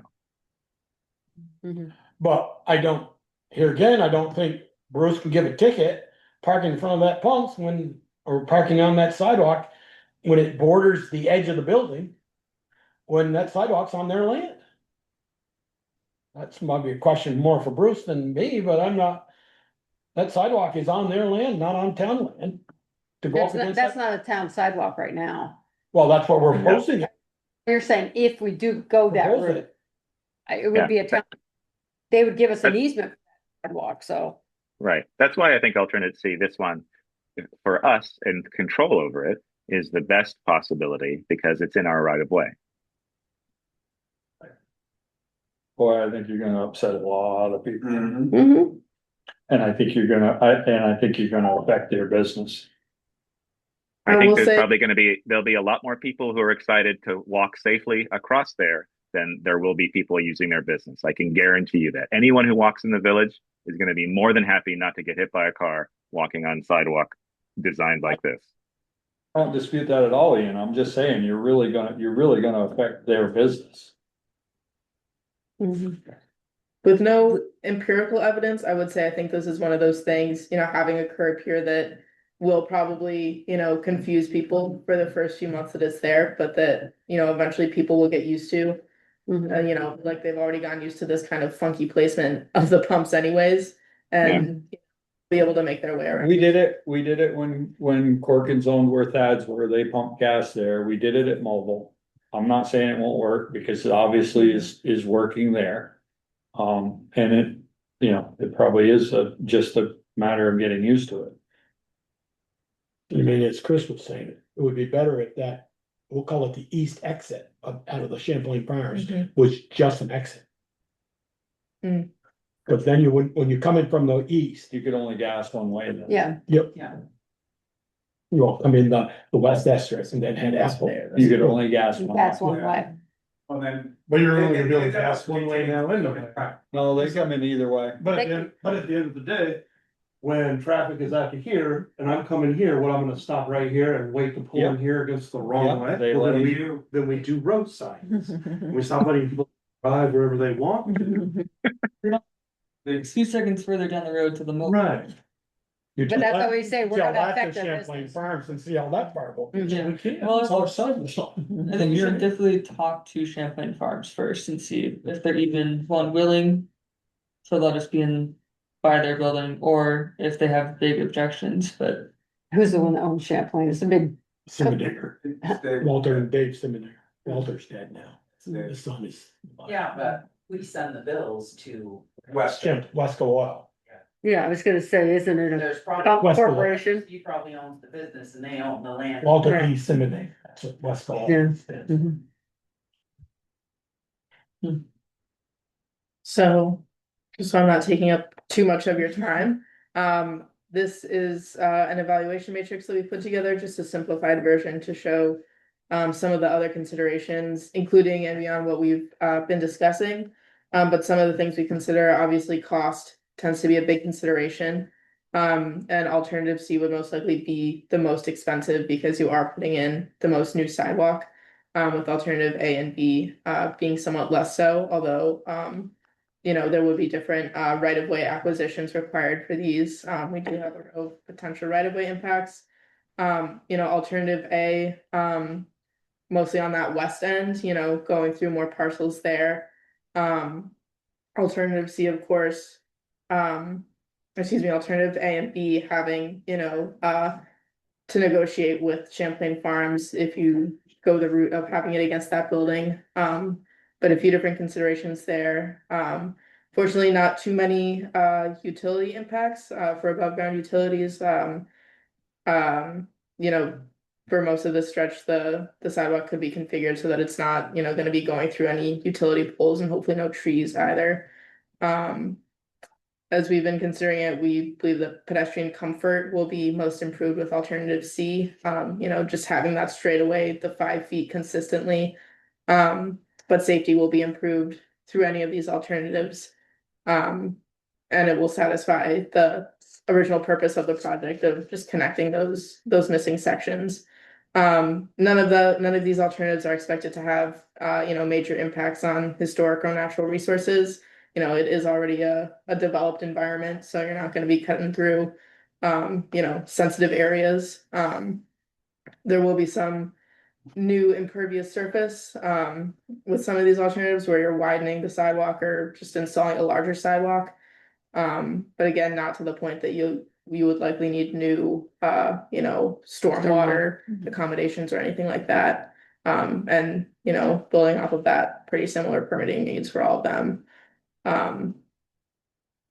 But yeah, I mean, the other thing that I will just say about these alternatives, obviously you can do a mix and match approach. If you wanted this sort of treatment at the gas station, but then to have, this section, closer to Maple Street be, closer to the road, there's definitely ways that, you can puzzle those pieces together, maintain the crosswalk on this side, maybe take out the tree or just tighten up the radius. But yeah, so at this point, definitely gotten a lot of good feedback so far, but if there are any other, burning thoughts or questions people want to share or, any opinions, very much open to it. Thank you. Thank you. Is there just my last question? Yes. Is there kind of a matrix you guys use? Or let's say that sidewalk, and I said there was some of that 4-foot section that's pretty bad. Let's say there's 30% you're gonna keep. When does it become, say, okay, we're not keeping any of it? Is it get down below 20% and say, well, there's 20% of sidewalk you might be able to use over? Yeah, I mean, there's not really a certain, threshold, at least that we've had in mind. I think that would be up to you guys if you feel like, man, a lot of this sidewalk is just crap and let's replace all of it. Or it's all 4 feet and it's not great shape, so we're gonna take it all and make it. Yeah, I mean, if there's the desire for that, it's not really based on, a certain square footage, it's more, if you guys really want to maintain as much as possible, then we'll say, wherever you can. So do you have you said third alternative was the most, did you have, this was either all the 3 of them were replacing it all?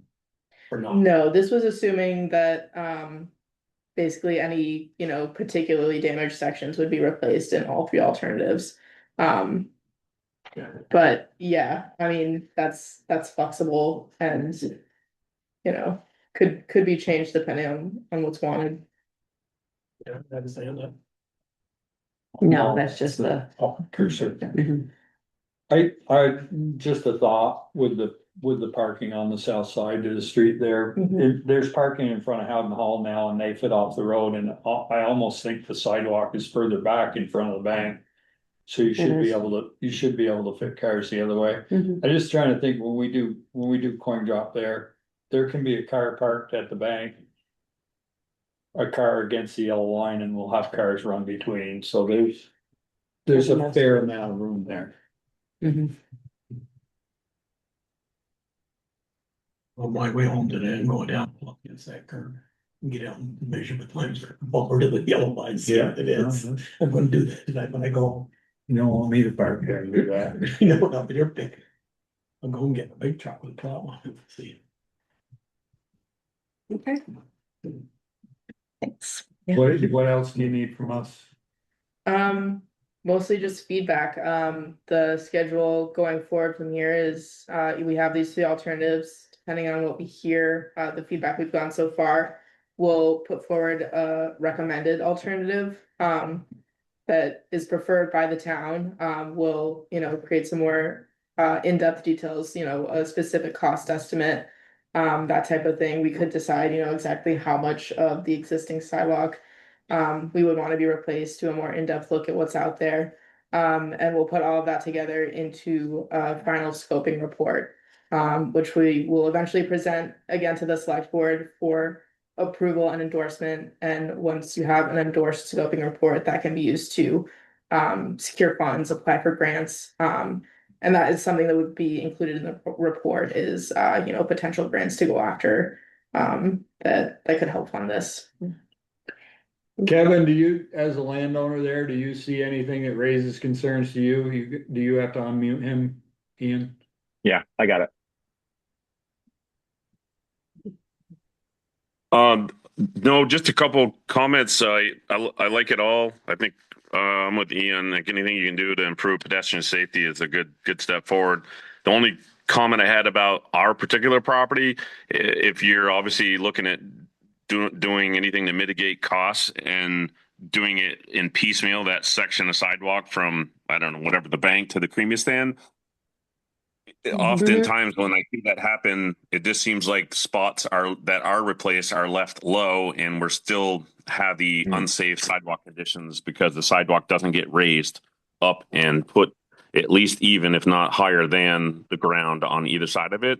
That would be my own comment about that. If they're going to be replaced in sections, just pick it up so that it's going to promote some water getting drained away from it. And the only other comment I had, I love the extra parking. I do think we are short on parking downtown. But as a person that sits by that window every day, the amount of times traffic backs up past my office west is kind of astonishing. I don't really know why. I didn't realize we had that much traffic, but I do think that could be problematic for that perpendicular parking because unlike Joel, Michelle, Peaker, and myself, most people pull in and don't back in. And I think backing into traffic when it's backed up, I'm not saying it's impossible. I just think it could be challenging for some. That's all. But thank you. Thanks, Kevin. Thanks, Kevin. My last comment would be I'd like to see the first proposal or the second one where you move the West Street sidewalk closer to the road. And say you got away from that house, that first apartment house, use that section and then down by, well, Houghton Hall, that area, shorten that bank up, sidewalk, push it towards the road more, or cut the curb back if you're gonna have diagonal parking there. And then I like the proposal, getting it out of the street, but not I don't like the run going up to the store. I don't think anybody will use it. Middle of summertime, that's why I asked, I walk right straight. If I'm going from here over to the post office, I'm gonna walk right by the pumps. I get in my car and drive. I'm not gonna lie.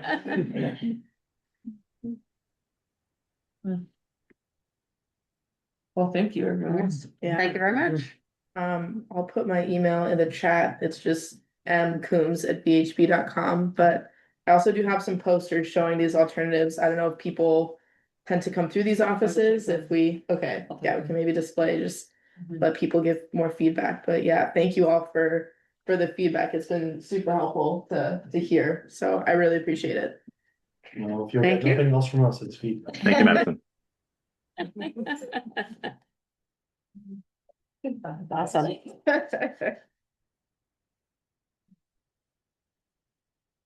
Thank you, Madison. Thank you. Oh, financial status update, Sharon Lucia. We're late. No, you get to come up here. Oh, it's not gonna be short. Sweet. Oh. Chris is gonna give a summary of the audit summary next. Right now, we don't have a balance sheet to give you. The auditors finally, they gave us the adjustments that we need to make.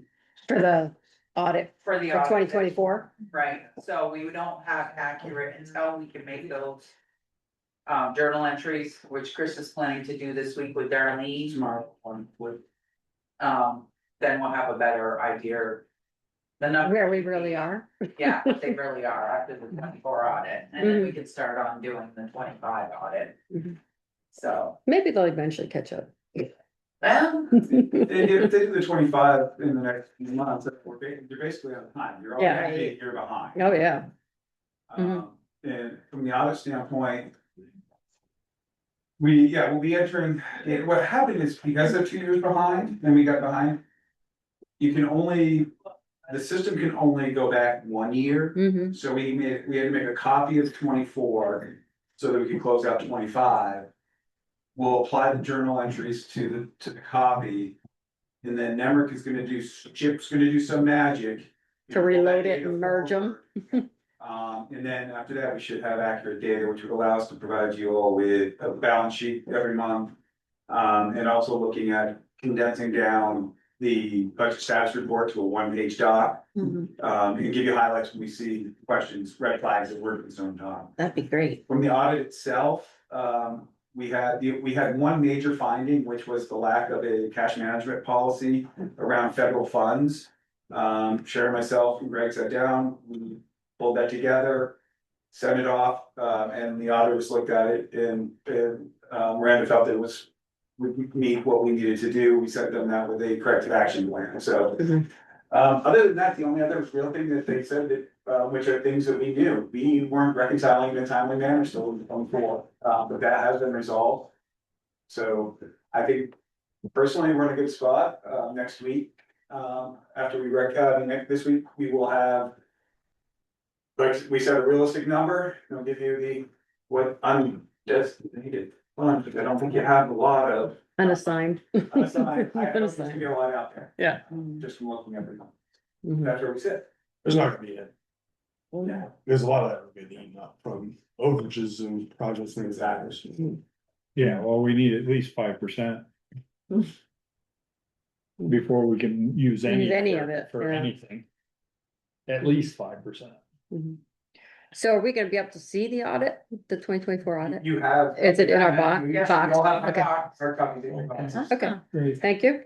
It's also on the website as well, if you wanna do. I like the look at it hard later. copies. Okay. I like paper. When it comes to that stuff anyway. Aaron, I just have a couple quick questions for you or Chris or Greg.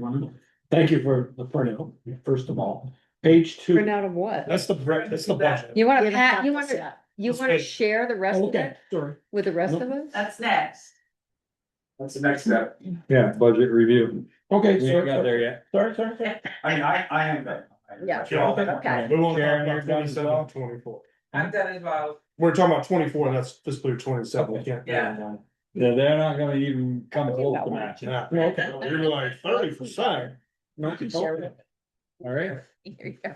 so if they're both done, no more questions for them? Budget review. Yay. Cool. Where's page 1? All right, so what we're doing tonight is just going over, this is a draft, obviously, budget. I understand how I do budgets is very different than how you all have previously done budgets, so we will we will learn together how to work together. What I thought would be the easiest way to do this would to be piecemeal certain departments at a time, so you all can digest draft information in chunks instead of all of this from, even though the town budget isn't ginormous, it's a good amount and has a lot of different expenditures going out. So if it's taken me quite a while to review it and process it, I'm expecting you to just review it hastily and understand it. So that's why we picked certain departments. So what we did tonight was go over the general fund, PD, fire, let's see, Lawrence, well, no, not Lawrence Memorial's in there, but just general operational costs. And then we can get into like, DBW, water, sewer times. So if we start at, I think so the first couple of pages are generally as they come through are revenue, like as you put in the town report. I don't budget starting with revenue. What's important to me is understanding what the bottom line cost is. And so any number you see in here in the proposed 27 line is based on what vendors, taxes, commissions have communicated to us in terms of what the actual costs are. So on most of these lines, there's not really room to haggle over a proposed cost, because it is what it costs. So if we don't, like, if we say like, well, I don't think this number is what it should be, well, we're gonna end up having to take money from somewhere else and we'll be over budget and we won't have a clean. It's hard to manage the town's money when we don't appropriately budget the amount or what things cost. So if you start on 0100, which is here for you guys. What you'll see is general salaries, DPW isn't in there. Most salaries are proposed at a 5%. Page I'll 2. let you go. Nothing. They're not on the right page yet. That's all right. So you'll see that salaries increase for the most part at 5%. There are two areas where we had to go over. And that is because those positions are high impact positions within our town, and they were originally negotiated at 32 hours. And if you know anything about, which you all do, the staff here in the town is, haven't met anybody that doesn't have numerous job titles. Mhm. And those numerous job titles and functions can't be accomplished within a 32-hour work week when one job title is only gonna get done in 32 hours. So in planning, zoning, and grant administration, two key areas in which the town will be relying heavily on these staff. I brought them up to 40 hours. And it's gonna be necessary because grant administration will be necessary to do requisitions and get reimbursement as fast as possible during water infrastructure project, Holly Hall, and the library. And there's gonna be a lot of invoices going out. We're already dealing with tons of invoices that eat up majority of that time, and there's very little time as it is right now to do much else. So like you'll see that in those two departments, those salary lines. Let me see here. So I mean, there's not, I guess as a percent change, it might look large, but in terms of absolute change in dollars, it's really not that much. Going up 12,000 in one and roughly 18 in another. But these are good staff and we need them to do more than what we currently are doing at 32 hours. I did 3%, we did a 3% lister salary change.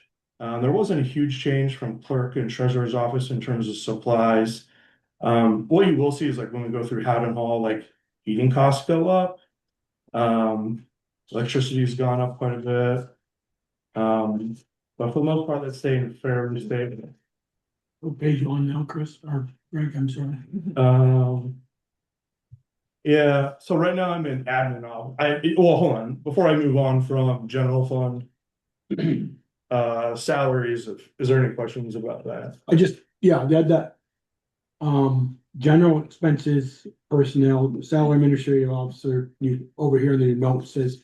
In 2026 included an assistant at 20 hours for 20. Right, that's just a note, and that's not even the right place for it. The note actually applies into salaries, town clerk, and treasurer. It's the assistant position. That's what I was gonna ask. Yeah. It's the assistant position you paid about Right. 30 days ago. But we just wrote a note there, but it does fall under salaries, town clerk, and treasury. Which is where currently the part-time admin assistant is also billed, or excuse me, invoice, budgeted from. Have you hired somebody? Not yet, we're going through resumes and stuff. We would like to have someone soon. Salaries, fire, rec, election, like, it's all like very minor changes and uptick. There, Howden Hall, right, year over year, I mean, it went up $800 in additional costs in pretty much all utilities. Admin offices, we had a training line of $4,500 previously, so my recommendation, you bump that up to $10,000. And while that from a relative percent change seems like a lot, training all of our staff at $4,500 really opens us up to quite a bit of vulnerabilities, as evidenced by certain types of inspections. And so when we're talking about getting those staff up to proper training and OSHA standards, we're gonna need that extra $5 in training dollars there. Office supplies have increased a little bit. Our computer and technology need increased by $10,000.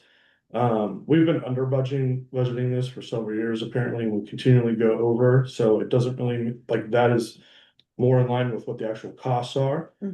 Well, that's because, well, you have a computer, we have a tech fund that money was coming out of. For all the services. Oh, okay.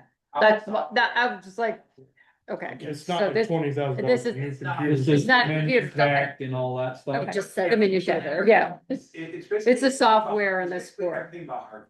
Yeah, okay. So anytime we have support. Things. It's probably as cheap as you can run a town on for software. One big change here.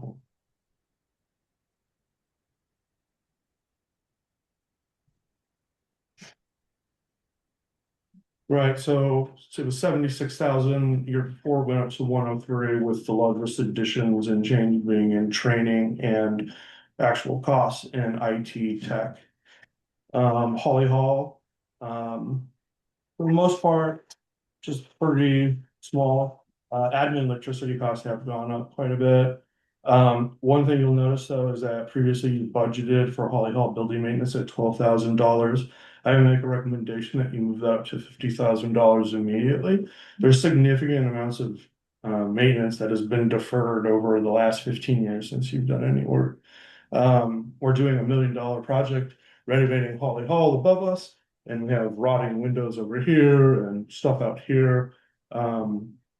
Certainly we can figure out a way to get those things fixed, and it just doesn't make sense. Like, this is our main building, it's the pride and our branding of the town. We should make sure that it is in good operating order and structural integrity. So that's not under the Capitol building. Capitol building will be used entirely for Capitol building like Holly Hall, but I think that moving forward, we have so much deferred maintenance in this building that and other buildings that we own, that if we don't start taking care of it now, we're gonna get in this situation. Well, then we'll get to that, I guess. And then my question is do we need to up the Capitol building? You're probably, I mean, that's certainly a discussion that we'll need to have, but I think with projects that we have going on and the increase in costs, that you should definitely think about increasing the cost for Capitol building as well. Professional services was relatively the same. The biggest increase you're gonna see there, without going line by line, is that previously that there hasn't been any sort of budgeting for auditing fees, which the first 90 days I've been here, we've just been audited left and right the previous years, and it's very expensive. So I thought we had a line item for audit.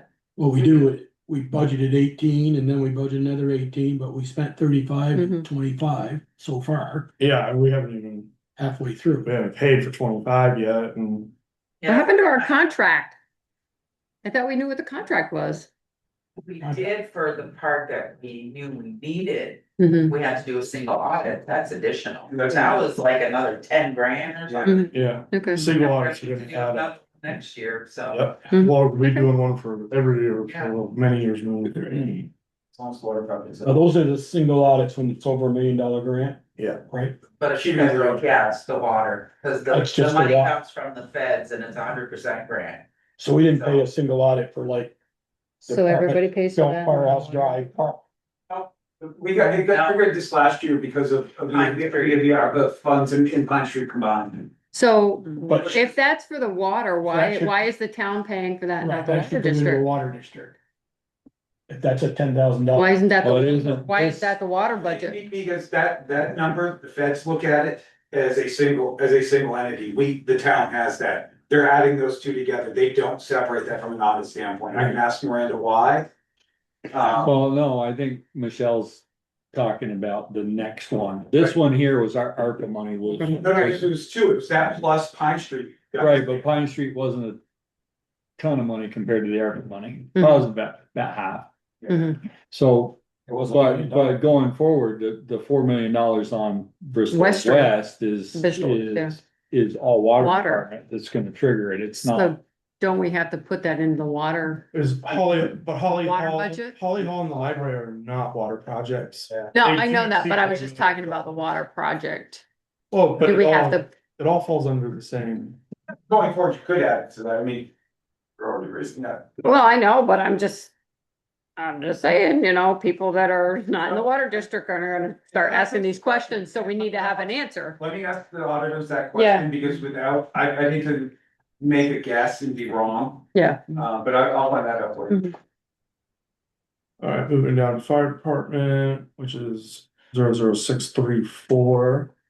Largest changes here for chief are uniforms and PPE because of new hires. There's an additional, let's see. Building and ground maintenance has gone up. And I think the tower went down for the most part. These are pretty controlled costs for the fire department. But when you add new staff, you need new new tanks and new gear and everything else, it needs to be sized properly and whatnot, so. Well, I had a conversation with him about the ground maintenance that you probably ought to look at having that yard spray the I've already pavement. started looking into, I mean, I wasn't gonna really talk about it tonight, but there's an opportunity for us to. Be more efficient in some of those contractor services when it pertains to cutting grass and everything, so we can talk about it. But there's money to be had there, you are not wrong. FD outside services, for the most part, roughly around the same, right? I mean, couple $100 more. Right. Mhm. Year over year. Radio communicate or tower rent or Tower dispatching went up considerably. Yeah, I've included that in the annual services. So luckily we're already in some of that, and then the bond payment. I just know because she told me. It's the tower. He said he added to services, so. Oh, Yeah, it's in okay. annual services. Towers, leases separate. Budget, same.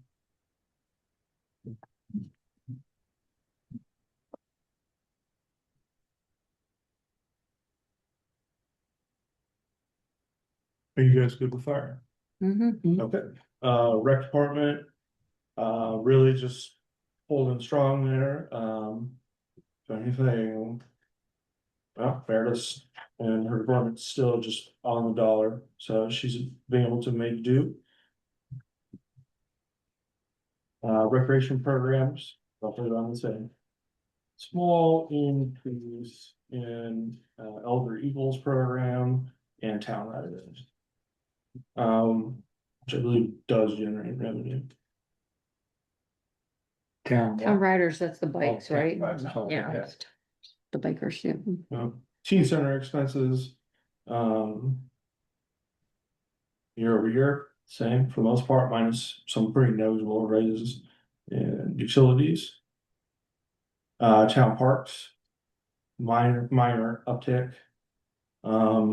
We were denied for the fountain grant. This budget line does offer. Or we're proposing $500 for annual maintenance. This would be an opportunity to add anything in there if you want to. I don't have any recommendations anytime, but as we're just going through certain departments, just want to make a mental note that that grant did not go through. The fountain is not fixed, and I'm sure. The fountain itself, or the fountain, the chair. the reed, whatever. So we can maybe add a little bit to that, if that's a concern. How's his fundraising going? Yeah, do you I know? was gonna answer. I can speak to that. We, both Ed and I this summer got personally backlogged on other issues and weren't able to capitalize on it before Harvest Fest, or, I mean, we weren't available for any of the. Okay, We so he's still working on it, but it's just not. And the grant, talking Frida, will reapply as part of the grant. Yeah. And she said, just keep applying. Yeah. Eventually it'll hit. They'll get weak and. They'll solve it. I've been applying for the last 2 years.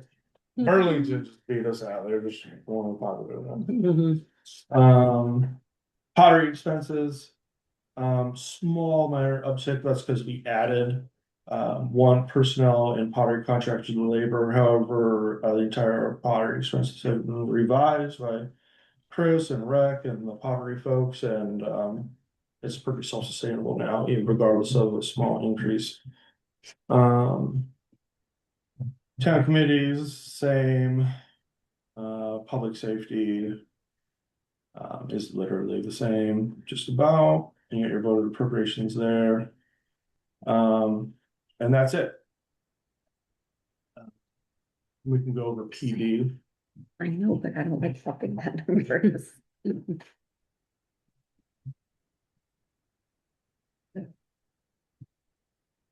Bruce is still on. If you all have any questions for him, Bruce's is very straightforward. Probably because of unionization and everything else, a lot clearer and.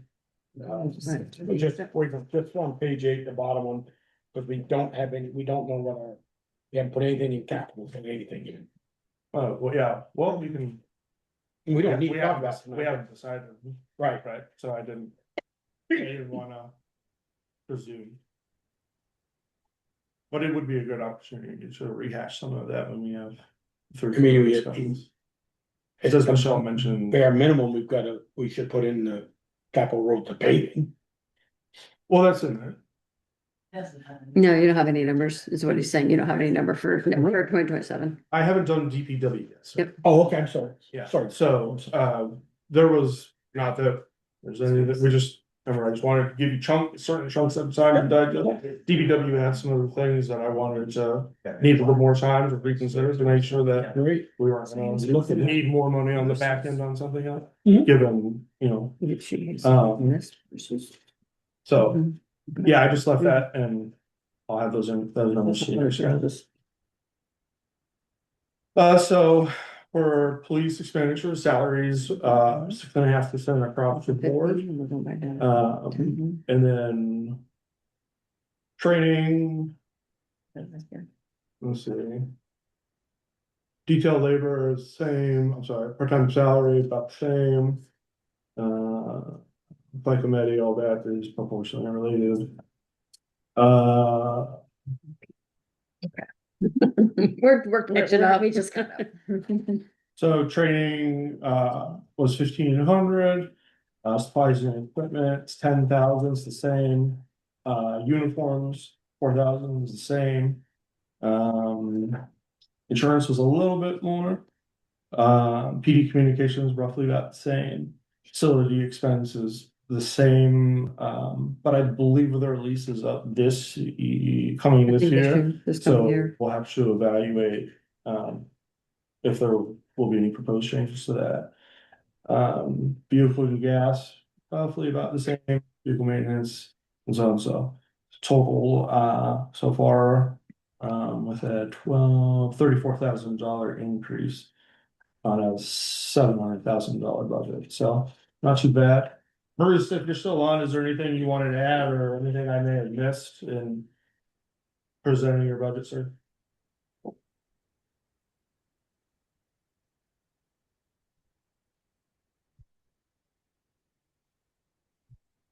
Ian, is he still on? We have it on speaker modes or whatever, so I can't. Yeah, he's still on. I just did it so he could unmute. Oh, there he is. Okay. Hi, Bruce. Sorry about that. No, I think you covered everything fairly well. But Thank you. I'll answer questions if you have questions or try to. I'm looking back at, I know the community resources person is not in the PD, it's in and I saw it on page 2 here. Yeah. Last year, half of that was paid out of the ARPA funds, right? Yeah. And this year it's not, so that's why it's an increase there. Yep. So I answered my question. I do have a question, Bruce, on the non-district, we were at 15 grand last year. We're now putting it back down to 10. Is there a reason that we just didn't make as much? That's not in his PD, that's in the general fund. Right. No, are you talking the expense for non-district funds? We've been trying to increase that every year. What page you on that, Michelle? 7. Under public safety, says non-district. Oh, your safety? Yeah, under public safety. That's right, I said the non-district piece in our general fund. Well, I apologize, we can make a question to that. What was the difference? It was 15 last year. Oh, well, I'll make the change and bring it back to 15. And I was just curious if we went down, that's why I asked. No, we want to continue to go up. Our expenses go up. Well, I don't go down, shoot. You wish. Yeah. Okay. Well, I don't have any questions for everybody. Does anyone else have No. any questions for Chief? Nathan? Oh.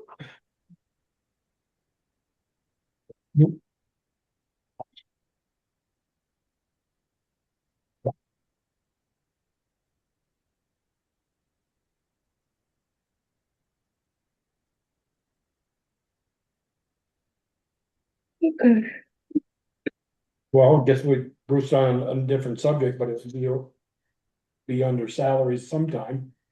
How are we doing on recruitment? Have we filled that 4th position that's left? No, we have not. Yeah.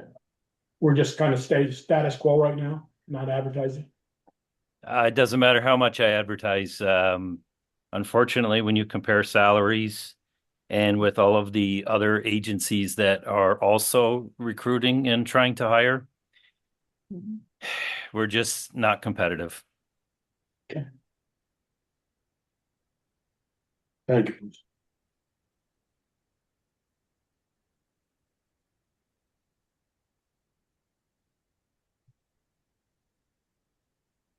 How much would it take to make this competitive, Bruce? A lot. Yeah, a lot. Unfortunately, well, I shouldn't say unfortunately. I don't want to use the wrong words. So with the shortage of law enforcement for everybody, they have started to increase the rate of pay so it's more desirable to get into law enforcement. And although we did get a significant jump the last couple of budgets here with the town, we're still behind the other towns. I mean, you can go over to the next Virgins and it's like $10,000 more a year for the same position. You know, and some of the other agencies that are larger, it's a bigger jump. So Are they doing it as a salary? They're doing a base salary at 10,000 more. They're not like offering a sign-on bonus and. no sign-on bonuses. Those are pretty much, I think, the smaller agencies. I think the only one still doing a sign-on bonus is like Burlington. But most of the others, no, they've realized that the profession has changed. We've had to make some adjustments, and we all have. And the salaries were not rising as quickly as they should have, and some are doing these big jumps in 1 or 2 years, and we just can't make a big jump right now. We can, it just wouldn't be in conjunction with the contract. Well, that and then you run the risk of the budget getting voted down. Right. Right. That's we. I don't know if you realize that the 3 full-time police officers that are here, they recognize that, and they are doing their best to keep it as minimal of an increase as possible, but it is getting harder and harder for them to continue to justify, staying. I mean, they really want to be here. We're putting in extra hours. They're doing extra things, and they want to see this agency grow and be successful. We need to increase our tax base, and it's not fair to the small tax base to continue to pay for the service that others are continually receiving, because most of the activity is in our village setting. Well, I totally understand. You know, if I come into the village and I have an accident, I want you to deal with it. And we do, because we're here. I don't pay for it. And you don't pay for it. You're right. Yeah. Well, I should say you don't pay for it. You do. There is a slight amount of Okay, money coming from the town, but when you come into the police district, whether or not you're paying taxes, you're getting that service.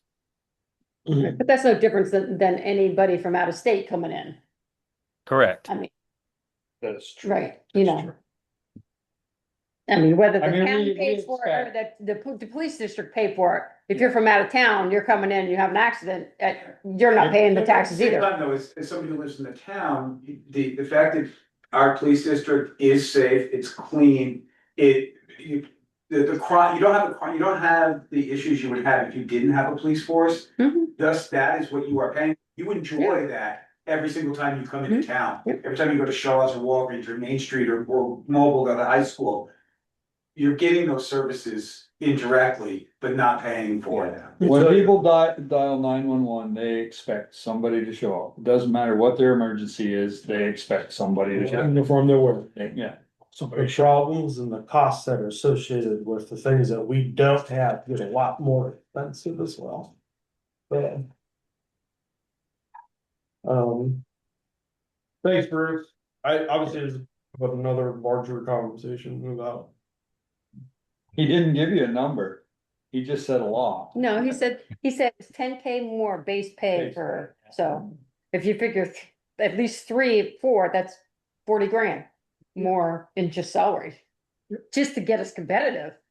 And 25% of that for. For the fighting Beamers and- Beamers, Bennies. Benny's in there. Mhm. Well, Benny's, yeah. One more option. If it goes townwide. You might be able to get that in, you know, like you But- said, get the but- bigger tax. But the issue then becomes. You need more personnel. And I don't think they're out there right now, well, they're not, number one, they're not out there and not at our wages. number two. You increase the budget every time you add personnel. Yeah, but my point being is that you're asking 40,000 is gonna give him at least competitive to get the fourth person on. I mean, we don't know whether he can do that with 4 people. Yeah. We don't know whether he can cover that with 4 people. The town with 4, no. Yeah, okay. Brandon, I talked to Brandon's chief the other day, just had him on the street, I talked to him, introduced myself. You They better got- speak up a little bit, it's hard. I talked to one of the officers in Brandon the other day. They've got 2.5 officers, a chief and 1 patrolman in a half-time position. Because everybody else went to Rutland for $15,000 more. Mhm. And, You couldn't make, yeah, but anyway, they've entered into a contract with Rutland County Sheriff's Department, taking Sheriff's Department's 24, 18 hours, 16 hours, 16 hours of coverage. Speed enforcement, traffic control only, and the police is just doing crime, consistent stuff, and that's it, Mhm. he said. And they got $1 million budget. And they're 20 hours a week, entire test. So what you're saying is we're far more efficient with our police. We are very efficient. I've said it for years. We don't have an expensive police department. We just have a 4-way. way of funding it. With 600 of us, 600 residents funding it. Well, that'll be the question on the. To John's point. Any other discussion point? Ian, you've been oddly tall. Ow, ow. Good one, Greg. Door slammed hard. I'm going on vacation next year. Just leave him alone. I think this looks fine. Fine. Yeah. Fine until you see the bottom line. Get done. I'm already seeing it, but You know, it's what it costs. we've had this conversation for years and every year I say, we trim the budget, sooner or later, we're gonna get caught. It's gonna bite us. And, you know, part of it is labor goes up every year. So if we hold the line on our budget, it means we lose goods and services. Yep. It's just not possible to stay at 2 or 3% and give the services that we've always given. No, we're kind of giving. Because of that, we give less every year and when I think, I met with all the directors and when I just look at these numbers and pass and stuff, and I think about. The type of services we give for what it costs, and it's like, holy crap, it's a lot of money, and to know that you have to match that, and. I know on paper, the number gives the feeling, but we got people working our butt off to make Bristol a better I place. mean, when you do public works, salt 2 years ago was $60 a ton, now it's 90, so it's a Yeah. third more. Yeah, for salt, All is. Yeah, asphalt same way. yeah. So, And it's across the board. Yeah, there's no executive retreats in this budget. there's not, No. you said you're going on vacation. Yeah, it's at my expense. Yeah, but I mean, like, this is just the cost of Yeah. letting the town go on, and the thing too, I know there's been some. It's difficult because you're trying, you have to put out a product and it has to be at this number and concern about putting it down, but. The people that work for the town make this thing go, and without them. What's gonna end up happening is, if we don't. Increase it at a healthy margin, they're just gonna leave, like Bruce is doing, like Bruce is dealing with, and. I don't know how long I can go without X position. And then I'm not doing any services, and then I'm putting a title under someone else who's already got 9 other titles. That's only working 32 hours a week, who's never done with that. And so it just becomes this perpetual loop. And so that's my only point I want to make, is that while some of the salaries on paper, if you're only looking at a percentage, the relative change, the change was large, but the numbers are not that big. And so also the thing is, when you're speaking about productivity and what we're getting out of that, we're not just giving people a huge raise. We're adjusting the contract and the agreement between us that allow them to work more. And so to get more services for the cost increase, I just noodled in there, it's a pretty good garden deal. So, Well, the other thing that I think we do quite often is we look at how the school is gonna impact our tax rate. And then we worry about adding to that. yeah, I worry about it. Well, They don't seem to care. right, but that's what I'm saying, when they're talking 12% this This year. year. Mhm. And I mean, we stick to right around 4% and we're not gaining. We're not. We're Yeah, losing. we're losing ground. So Have you, I think at some point we have to say, you know, we have to sit up in front of the people and say that the only way we're gonna be able to maintain what we're giving you now is if we pay more. I mean, we can't clear roads, we can't do zoning. everything goes up. Derek does elections, and you need a death certificate, a land record, or any of these things that you take for granted. Yeah. I'll just read this again, just for the audience. First half of school taxes, $2,906,114. Yeah. If I could just have, $2,900. if I could just have 20-30%. Yeah. Oh, wow. Come on now. And we might have an executive retreat. Have you guys looked at, I'm just curious about the health insurance yet? What's the increase this year? It's Do you know? nominal. Really? For It's this gonna be somewhere this year. around this. next year. Yeah, this year was supposed to be good, next year's supposed to hurt. Next Cause year. I've heard a lot of people, like my office had jumped. Yeah, Yeah, mine did Almost too. doubled. it's because ours was locked in before all that happened. Okay. So on the next jump, It'll I've be, already got a solution for that, so we'll talk about that. Okay, good. okay. And But the only reason I asked that was because that was I'm aware. the salary piece. I was wondering how, yeah. so, I know. so. Mhm. Mhm. I know. Mhm. All right, what's next? Onward. Select board roundtable. Let's start with the guy that's been so quiet and not here. That would be I'm you, Ian. here. Yes, thank you. Not a tremendous amount to report. I'm working on the school line on School Street, just working on that, working on the lot information, getting that, taking notes and updating from the last time we spoke about it. And then still continuing to work on the service line replacement for the water line project for next year. That's it? That's a Are you, lot. are you ill? Is that why you're here? Yeah, I've got like something in my throat, so I thought I wouldn't give it to all of you guys. Well, it's much appreciated. Sure. I think that's all I've been doing. Okay. Yeah. That's a lot. Don't let them tease you.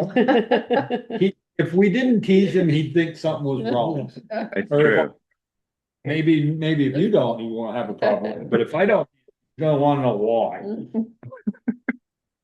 We're also working on the police thing for March. Do we have that anywhere near discussion ready?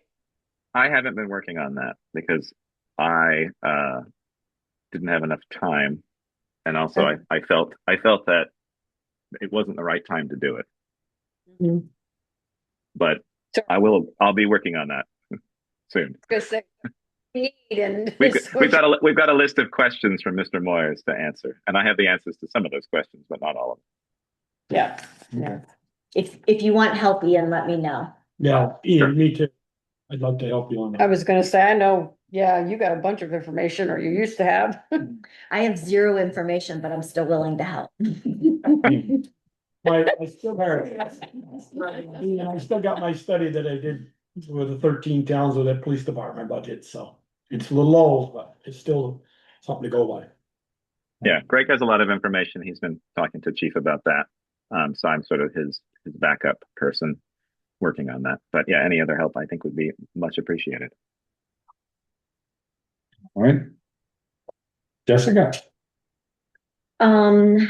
So we need to start thinking about if we want to do anything different for the town meeting. So last year we started right about now. So we started our outreach efforts. We also made sure that we had childcare down here, and we started securing like food trucks and doing all of those sorts of things. One thing that came out of like going back and looking at what we did for the last town meeting was that we had a lot more turnout. And so at the back of the room, it was sort of standing room only. So if we think that we're going to continue to increase turnout, or we want to try to get more people to turn out, one other thing we could think about is a different location. And I know that's hard because it's nice to do it here. But people did suggest that we could use maybe the elementary school, and then you could also serve a meal. So the Masons volunteered that they could do like a spaghetti dinner.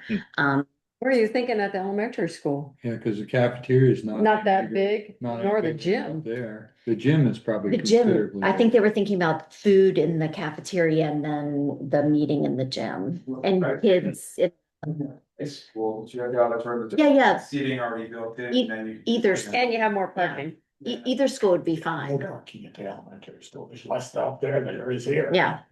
Yeah. Okay, so high school, middle High school. school. Okay, right. For an alternative location. Right. The high school, I think, would be your best option. Yeah, I think the auditorium would be ideal because. Like you said, seating's all there. We don't have to worry about picking up or putting down seating, and then I think their PA system is all there too, right? Sound system. Good, I don't want you guys to stuff up the new floors and all, no. Well, I was just thinking, I mean, there were Oh, yeah. open seats. They're still. There were open seats and there were seats up in the. I think Meredith said we can get 300 from there comfortably, didn't she? But are we expecting more of them? No, we only had a little. Well, 167. Yeah. 167. Right. Did we put out all those chairs I don't know. last year? We didn't.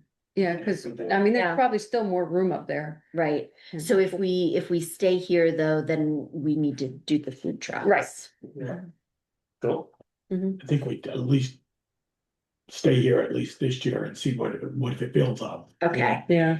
And then, so then I should start reaching out to people about doing the same thing that we did last year, childcare, food trucks. And then we'll start doing posts. I was also going to see if some of my students could help start doing infographics out of our town report. So that it's like a one pager, just like pictures. So it's really like digestible, what's changing, what are the big issues, those sorts of things. And then after I have him do them, I'll pass them to you all to look at and give feedback and everything. Would it? Front Porch Forum won't let us post them though, is the unfortunate thing. I asked for permission last year and they said for a lot of reasons, they won't allow that. But you can post a link to the infographics Right. so we can keep them on the town website. And then we can write a posting on like Front Porch Forum and link to it. Would it be possible to, I realize people sitting and who could come in on Zoom, can't vote. Well, is it possible to get a screen that they could at least get in the conversation? Somebody that's sitting at home can't vote, but they may convince other people to say, that person had a great idea. So you mean like somebody would read out the chat? Or we would well, they're already allowed to speak. Yeah. Right?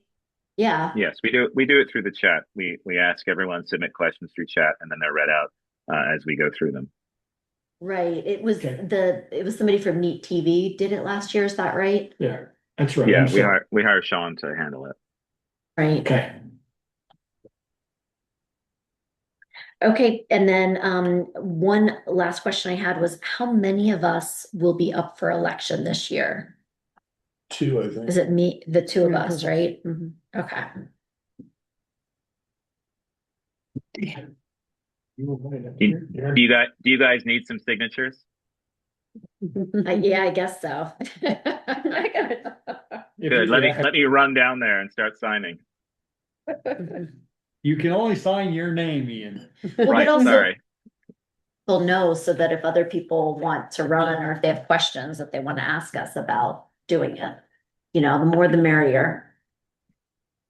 Come on in. Sounds like an offer. You did the Zoom last year for Yeah. the first, or other times? No, we've done it. Yeah, we COVID. Since COVID. COVID. Oh, okay, and do you have any issue with letting the proper people in or not? You know, like who Yeah. kind of On the shepherd checklist, that, well, I don't think there they was. can't vote. they can't. Right. vote, Be in the understood, presence, so. Mhm. But they can. Bomb. They could, like. I think we did it through the chat though, right? So they had to, Yeah. they had, and Make then, sure you know who it Yeah. is that's. well, they put it in the chat and then Ian Yeah. would read it. I see. Yeah. I mean, they can't It's similar. bomb.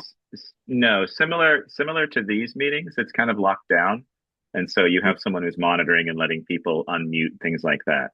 Luckily, we haven't had any issues at town meeting with that, but it is a possibility. So we tend to lock it down and just allow people to chat and do nothing else, and that's always worked quite well.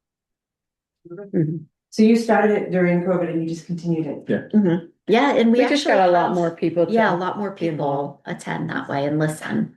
Huh.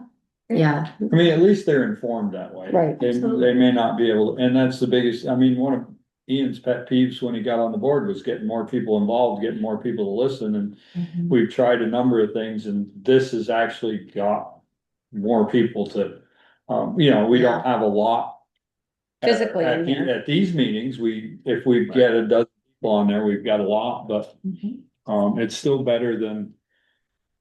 Nobody likes to get informed, nobody likes to get involved until you do something that hits them in the pocketbook, and then they show up. Or or they think you made the wrong decision. Yeah. And then they show up mad. Yeah. They don't get involved in the front end, and, you know, Ian has been a big advocate for reaching out and getting stuff posted and trying to get information out so that we get people before we piss them off. Right. And now if they're mad, they can join us on Zoom or come in person. Right. Great, thank you. And at some of the other town meetings, they've adopted the use of a clicker that you have an app on your phone. So we, Actually, Yeah. Lincoln is about to do it, and we're the first town in the entire state. yeah. And so this is what we.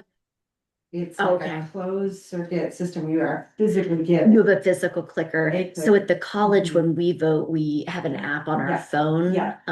So when you log in with your credentials, just like you would your email or whatever, and then you can use the app to vote and it shows up on the screen. So that's just something to think about as we enjoy trying to count the crowd.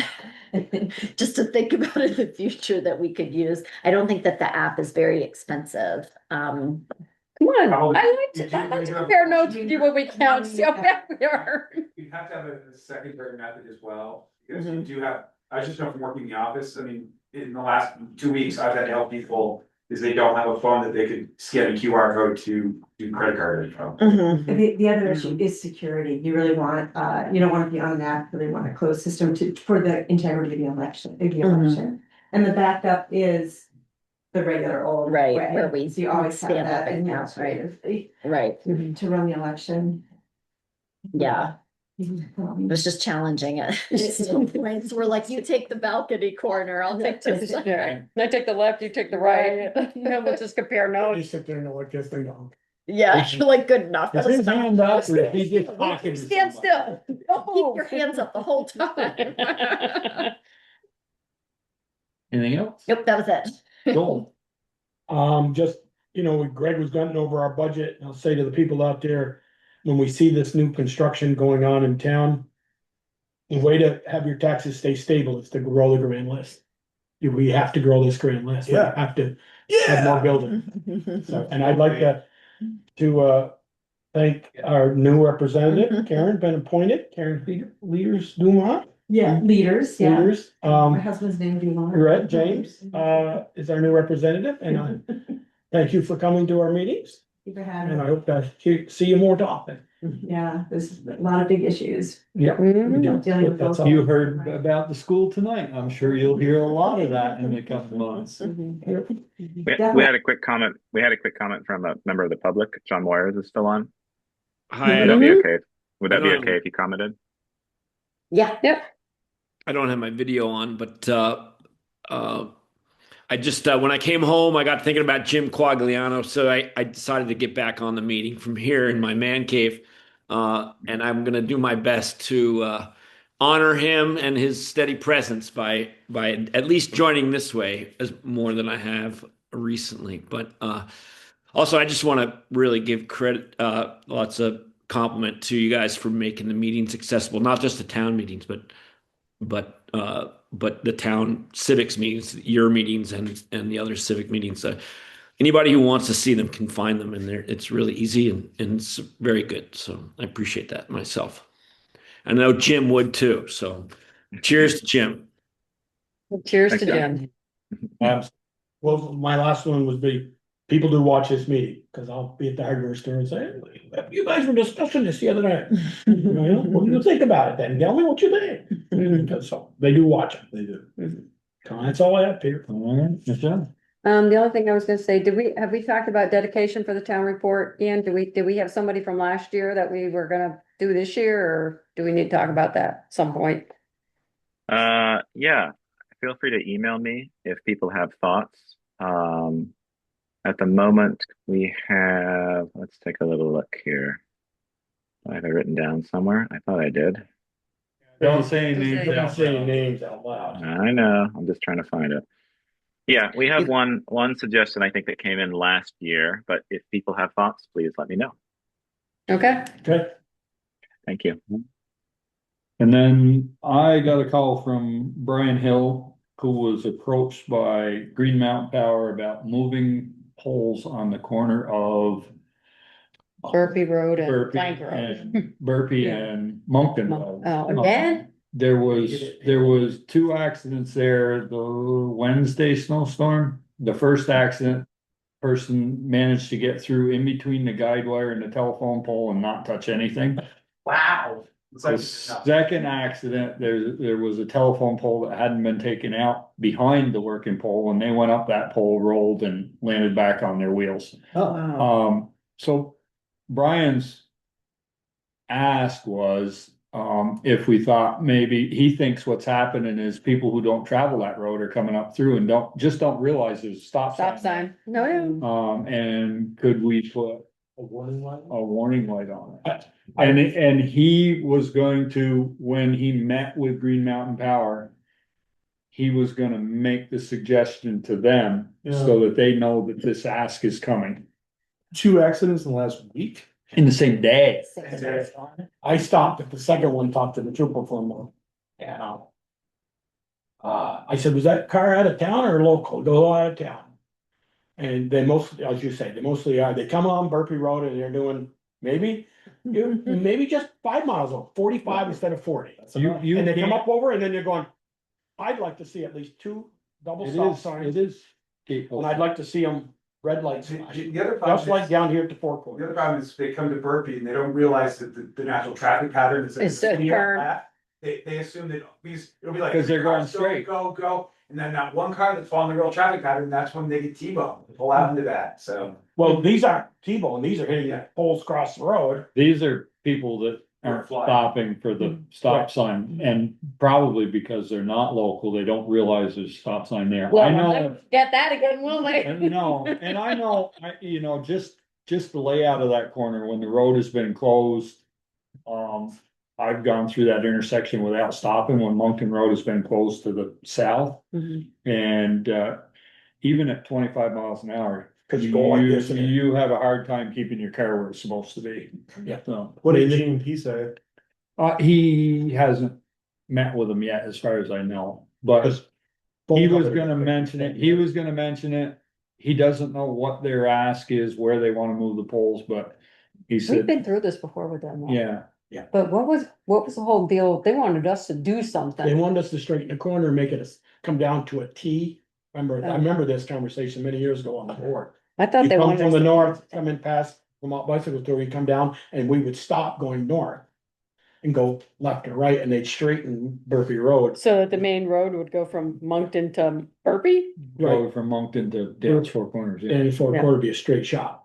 But Cut the that, hill out, that would be that would be very expensive. That's a lot for a light. I mean, they've done this. That's a lot for a If you go pole. up by North Road in Heinsberg and Texas Hill Road, and then you take the left by the Yeah. trailer park there. Mhm, It's a four-way stop and there's blinking lights on them. mhm. And you can see those blinking lights. They're not great. And people still blow it. Blow through it. Oh, They've I taken have. that curve out. They take the. curve. Yeah, You have to stop whichever. All way. four ways, yeah, All four all four ways now. I think we ought to. So anyway, look into just- that like they do down here, Four Corners there. Flashing, double flashing lights, like when you come from the south on 116, you know, you gotta stop because there's not up here, on the stop signs. People still blow through that window. You can't fix stupid, Michelle. No, you can't. That's a, They- that's they- a conversation. All I care about is They come What up I and was they told. watch to make sure there's nobody coming and they just keep right on. That's why when I come from the It's like, I'll north, come, I I'll be put my coming. blinker on to the left. I always put my blinker on. Mhm. town administrators report. Not much to report. Yeah, everyone's doing well, all staff are doing well. Like I did mention earlier, I'm going out of town for the holidays, so you all better be Permission? on your best. Did you get permission from us? He didn't. That's He told, and I said, well, and he said, you got no choice. And he says, I got business to tend to. I need some sun. So do I, but it's gonna be a fake Well, one. come on. Anyhow, pretty much on the 22nd, it's a light schedule as of now, but I should probably keep it like that. Probably one or two things to discuss and just sign the warrant soon. I hope you all have a good holiday after that, and I'll see you right after Christmas when I get back. Sounds good. Oh, are we still gonna do Christmas box that we usually do? We usually- 22nd. We did the Bristol Bucks. Yeah, Bristol box for the staff. We haven't really talked about it. I think I've been raising the question, is that what everybody wants? The reason, the reason why we did it, just so you're aware, is we figured if we gave them Bristol bucks, They'd that spend it them in would be Bristol. spent in Bristol, because there's no place else that can be spent. And I don't know, do you know, Chris or Sharon, what the amount, I mean, it's not $50. $50 per, Yeah. It's not on the warrant, but right.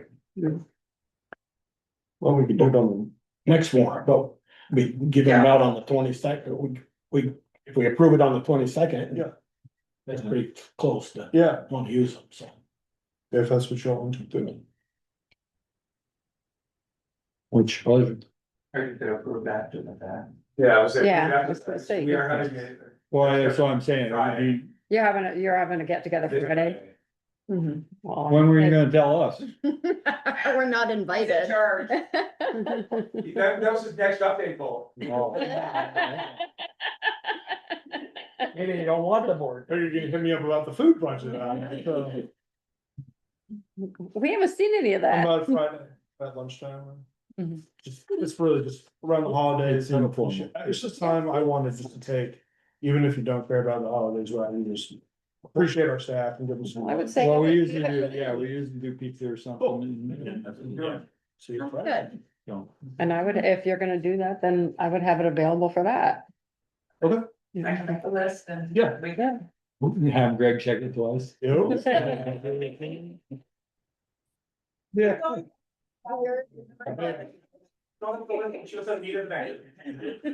That's why we actually have to really adjourn that. I started to pack up. And I will tell you, just so you know, this is something we've done in the past, so I don't have a problem with it, but. Money stuff can't be brought up during select board concerns and voted on. It can be brought up during select board concerns and then voted on, and then put on the agenda and Agenda for voted on next meeting. And it was to stop. It was Last to minute stop a stuff. knee-jerk reaction to, Oh. you know, so I can't come in and say, we need money for. In I select, forgot. in select board concerns and say, we need money for this. and have it, we can have the Because in discussion. the moment, you're gonna be like, well, of course, Right. it's obviously urgent, or else you wouldn't be doing this, and then Right, so, further discussion is not enabled, and then, yeah, yeah. just so you're aware of it, it's just I don't think we have it in writing anywhere, it's just an in-house rule that Put my we. paycheck up for collateral. Well, that's budgeted. We have a policy on this, so. Maybe we do have a policy We have on a it somewhere, policy. but it's, I, just so you're aware of it, in case one of us tries to pull something. Good to know. Any other business for the good of the order? Correspondence? Executive session? Make a motion adjourn. Second. And motion is second, all those in favor, signify by saying aye. Hi. Give that motion carried, thank you all. Thank you. Ian, you need to stop by and sign the errors and omissions. Okay. Errors and, All right, Yeah. I will do that tomorrow. We've got 4. oh, I thought we all had to sign it. Can I close this out, E-Dub? Yeah. Yep. Good. Thanks.